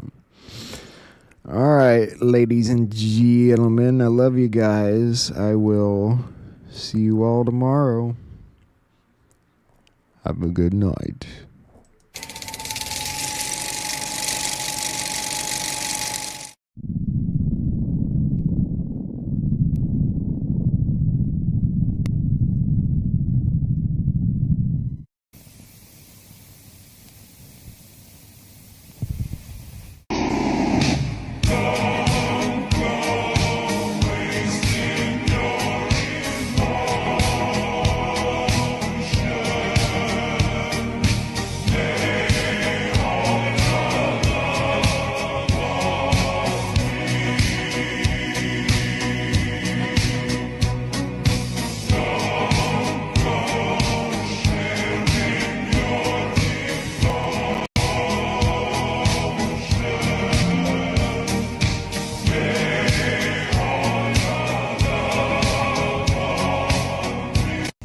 What are you doing, Mr. President? We're putting up a beautiful, almost 100-foot tall American flag on this side and another one on the other side, 2 flags, top of the line. And they've needed flagpoles for 200 years.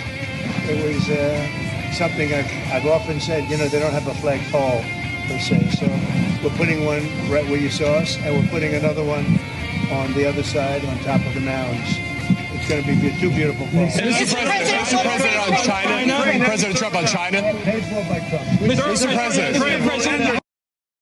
You want me to really blow your mind? When the market deems a bond too risky to buy, what do you think we do with it?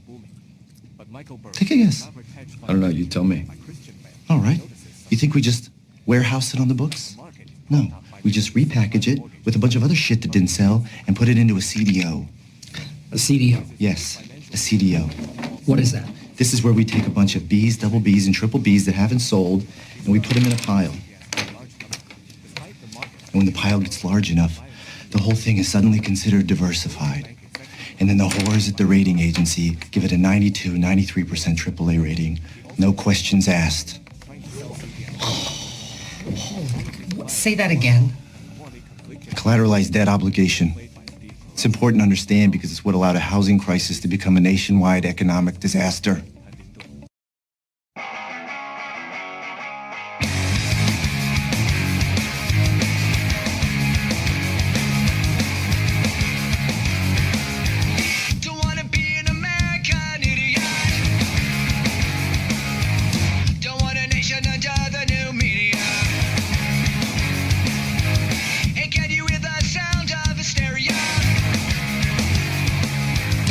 Subliminal mindfuck America.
Trump called me to take this job, he told me two things. The first was, Pete, you're going to have to be tough as shit. Boy, he was not kidding on that one. This job requires a steel spine, and that's fine. We're doing the work of the American people and the American warfighter. But second, the president said to me, I want you to restore the warrior ethos of our military, full stop. And so that is exactly what I have set about to do all 100 days. A question on Secretary Pete Hegseth. There's been staffers who've come out saying that he's not fit for the job. Do you still have confidence in the secretary? Look, I have 100% confidence in the secretary. I know the president does, and really the entire team does. It's one of the most bizarre things about the Hegseth nomination. From the very beginning, the media seemed to want to tank it. And when they failed and they got confirmed, they decided they wanted to keep on that effort to destroy Pete Hegseth as the man as the Secretary of Defense. I think he's doing a great job. I think that he's brought a certain spirit back to the Department of Defense. And if you look at our military recruitment numbers, that's, in my view, the best testament to his leadership of the military is that for the first time in a very long time, we don't have terrible recruitment problems in the Army, the Navy, and the Air Force. That's a great testament to his leadership, and I wish, frankly, the press talked more about that and not about anonymous sourcing from random staffers. Mr. President, on China, Yeah, we are going to have a fair deal with China. It's going to be fair. Are you talking to them actively now? Actively. Everything's active. Everybody wants to be a part of what we're doing. They know that they can't get away with it any longer, but they're still going to do fine. And we're going to have a country that you can be proud of, not a laughing stock all over the world for many years. You know, in 1913, they traded to the income tax system. We used to be all tariff, and we had no income tax, and we had the wealthiest country we've ever had proportionately. From about 1870 to 1913, it was all tariffs, and we had more money than anybody. They had committees how to spend the money. They had so much money they didn't know how to spend. Then some brilliant person said, let's go income tax. Let's let the people pay. Now, we're going to be able to substantially lower taxes when this is finished. So, Mr. President, how does it look in the meantime? Are you considering lowering tariffs on China while you're negotiating? It looks good. We were losing anywhere from $3 to $5 billion a day. Think of it. We're losing billions of dollars a day under Biden and other presidents, frankly. But under Biden, it got really worse. China got out of control. We're losing $1 trillion a year. Trillion, not a billion, not a million, $1 trillion. And now we're going to be making money with everyone, and everyone's going to be happy. But we're no longer going to be the country that's ripped off by every country in the world. Thank you very much.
this, and I quote, "We cannot give everyone a trial because to do so would take, without exaggeration, 200 years."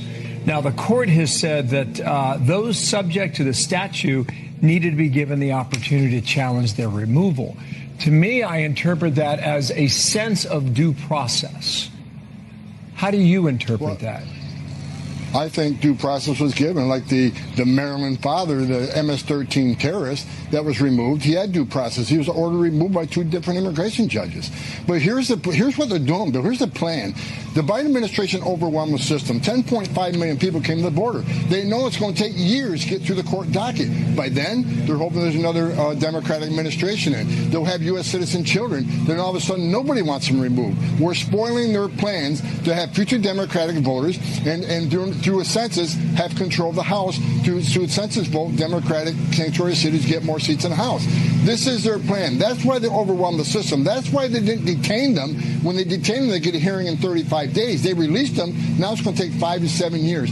They're going to keep playing this game through the immigration courts, through appeal after appeal after appeal, district judge, to slow us down, because their hopes is they'll gain power again, then they can award amnesty to 10 million illegal aliens that are released in this country illegally. That is their plan, and we're trying to remove these public safety threats and national security threats as quick as possible. They're putting every roadblock imaginable in front of us to prevent us from doing that. Let me ask you a question. Does the technology exist within our federal government and intelligence agencies to censor an individual across multiple platforms and the internet, utilizing existing technology? The answer is yes, it's in different ways that don't happen for other accounts. Weird, isn't it? What if this technology that the NSA has had the ability to hide entire topics on the internet, and that this technology not only could access the ability to censor and hide this content, it could do so without being caught by the websites. It could access it and hide you from the world without you even knowing it, without them being able to detect it. What if it has the ability to amplify messaging on a particular topic across multiple platforms and the entire internet? Would that happen? Would they do that? Would they do that with George Floyd? Cause riots and chaos? It has the ability to hide entire narratives or amplify, make you famous for saying, and it chips away at your self-belief and self-esteem. They can isolate you, they can single you out, and it makes it easier to psyop you. You notice discrepancies in the matrix because they don't have the technology to replace God, and they don't have AI sophisticated enough to replace your intuition. No matter what they do, no matter what they try, they can't get rid of that. They can't break people like that. That's why they've tried to turn people away from faith, because your faith and your discernment and your intuition make you more impervious to their psyops. And that's why they've been trying to hide and destroy Christianity. They don't want you to see the truth.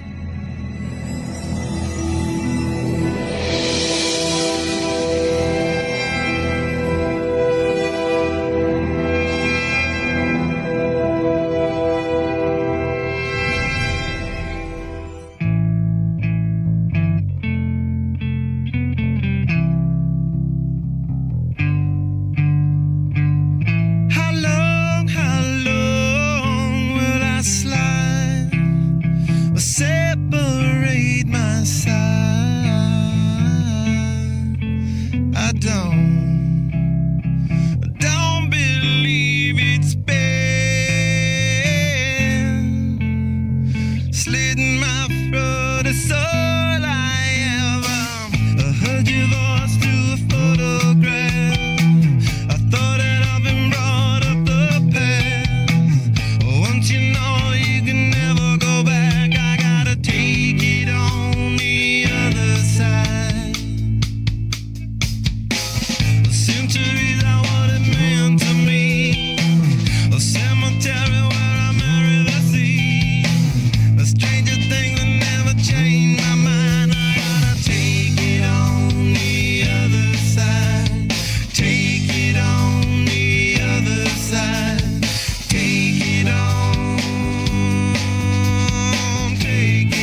We've issued a very explicit proposal to both the Russians and the Ukrainians, and it's time for them to either say yes or for the United States to walk away from this process. We've engaged in an extraordinary amount of diplomacy, of on-the-ground work. We've really tried to understand things from the perspective of both the Ukrainians and the Russians. What do Ukrainians care the most about?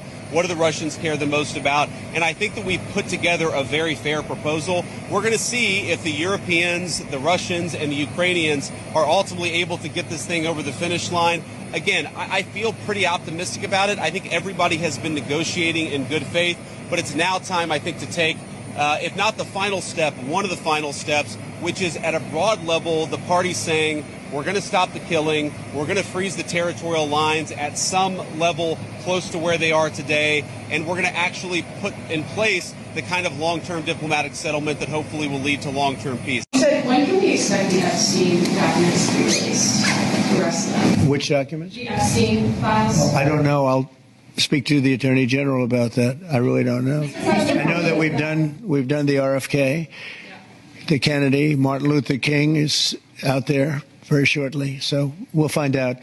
But we've really announced we're doing them in full transparency. You know, when we did JFK, people were saying, "Oh, maybe it wasn't all; it was all," and people actually went up to the office and they looked at some things that were, not really easily available, and they were amazed that we gave it all. And I don't know if it solved any problems for people. People still have questions one way or the other, but that I'm not. But 100% of all of these documents are being delivered. Got the highest chronic disease burden of any country in the world. When my uncle was president, 3% of Americans had chronic disease. Today, it's 60%. 74% of our kids cannot qualify for military service. We have fertility rates that are just spiraling. A teenager today, an American teenager, has less testosterone than a 68-year-old man. Sperm counts are down 50%. Wait, girls are an hitting American puberty 6 years teenager early. has less testosterone than a 60-year-old man? That's right, because the testosterone levels have dropped 50% from historic levels. And, and that is a problem. And it's an existential problem. But that is only when we have obesity that is off the charts.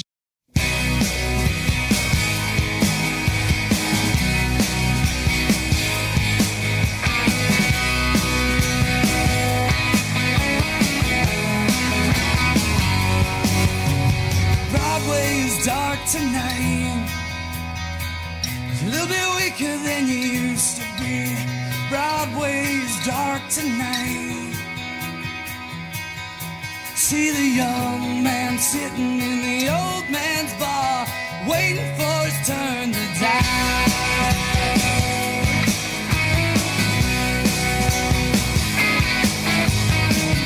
The cowboy kills the rock star, and Friday night's gone too far. The dim light hides the years on all the faded girls. Forgotten but not gone. You drink it off your mind. You talk about the world like it's someplace that should be.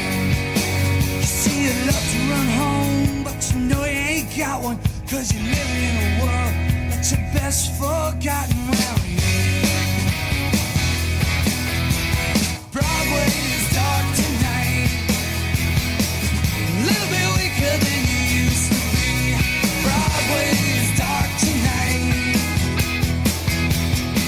See the young man sitting in the old man's bar, waiting for his turn to die.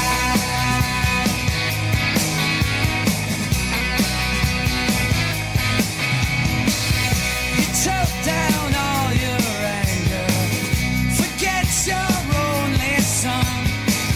You pray to statues when you're sober up for fun. Your anger don't impress me. The world slapped in your face. It always rains like hell on the loser's day parade. You see you love to run home, but you know you ain't got one, 'cause you're living in a world your best forgotten when you're thinking of a joke. And nobody's gonna listen to the one small point. I know they've been missing around here.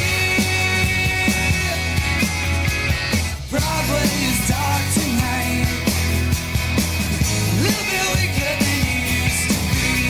Broadway is dark tonight.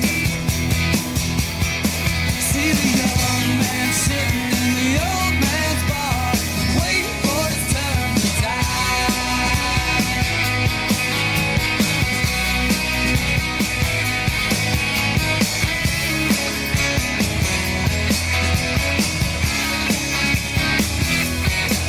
See, you love to run home, but you know you ain't going, 'cause you're living in a world that you best forgot. When you're thinking you're a joke, and nobody's gonna listen to the one small point.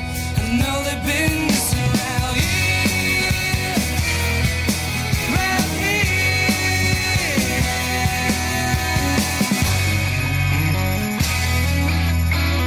Broadway is dark tonight. A little bit weaker than you used to be. Broadway is dark tonight. See the young man sitting in the old man's bar, waiting for his turn to die.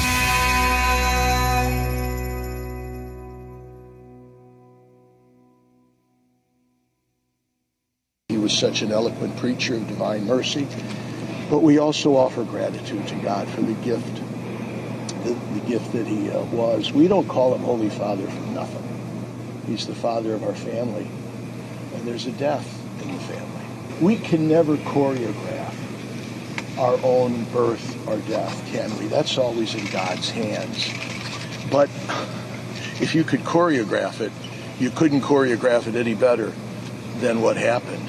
The last time we saw him, Easter Sunday, the last words of Blessed Easter, as he gave us his blessing. You couldn't, the day that we believe Jesus rose from the dead and shares that victory with us, in which we trust by divine mercy, Pope Francis now shares in abundance. You couldn't have choreographed it better. And we thank him for that. The way he lived and the way he died, he was a great teacher. It says a lot when you literally are supposed to be the leader of the free world and you're worried about a rising sophomore in the house. Yeah. I'm just saying. Yeah. Or you wish she was on your side. He also called you low IQ. I'm sure you're aware of that. Would you be willing to take an IQ test publicly, head-to-head against the President of the United States? Absolutely. 1917, the Soviet Union is forming, led by Vladimir Lenin, a Jew. They are using the foundations of communism and Karl Marx, who was a Jew. The first ever law the Soviets put in place was the Anti-Semitism Act, which was, quote, does not matter what Jewish entities do. You should remain silent and support them. So hand in hand, if you criticized anything the Soviet government did, which were 90% Bolshevik Jews, you were going to jail. Even cracking a Jewish joke would lead you 10 years in jail. So who came after Lenin? Joseph Stalin, who had 3 Jewish wives, and the same law applied to him. If you criticized him, you were not labeled anti-communist, you were actually labeled an anti-Semite. There's a line in Garp that you say you can look at the arc of your life and find it interesting. That's what it's been for me. It's nice that it has been getting better and better. That's the only thing I pull out of it. I mean, that's nice that it keeps trying, and the fact that I'm offered these amazing things to keep doing stuff that keeps exploring different aspects. That's wonderful too. The first movie was Popeye. Yeah. And if you remember, the opening scene is Robin in a rowboat in a storm, and I was just, here's this huge screen at Chinese Theater in Los Angeles, and I thought, that's Robin, my little boy Robin. Look at him. Eat your heart out, world. Here he comes.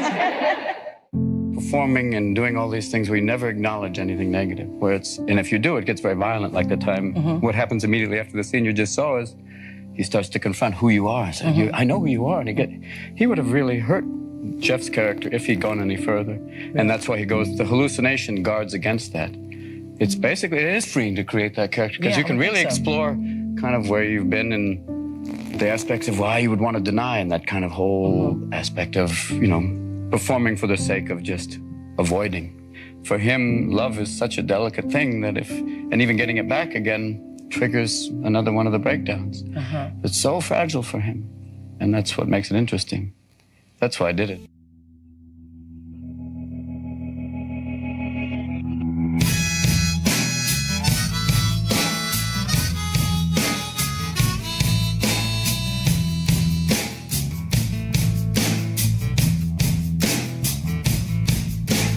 Let me run with you tonight. I'll take you on a moonlight ride.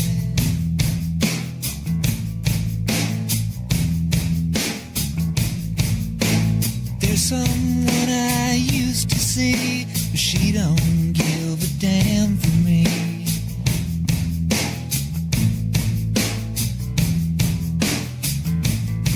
But let me get to the point. Let's roll another joint and turn the radio loud. I'm too alone to be proud, and you don't know how it feels. You don't know how it feels to be me.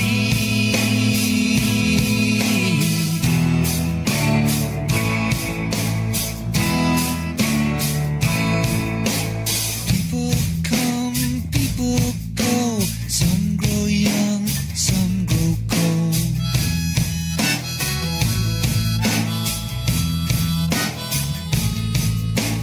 I woke up in between a memory and a dream.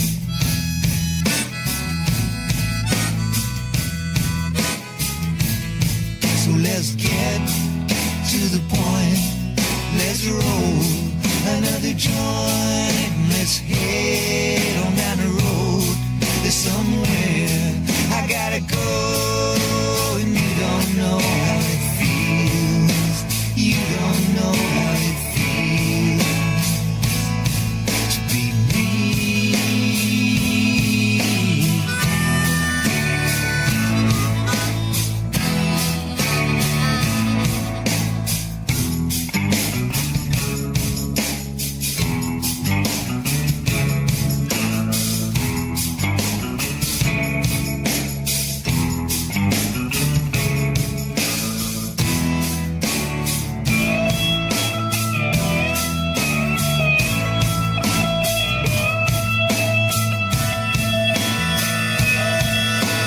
My old man was born to rock.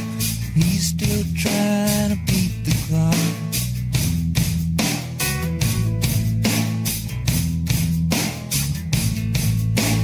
Think of me what you will. I've got a little space to fill.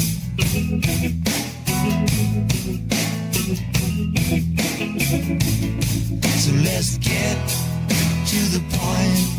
Let's roll another joint. Let's head on down the road. There's somewhere I gotta go, and you don't know how it feels. You don't know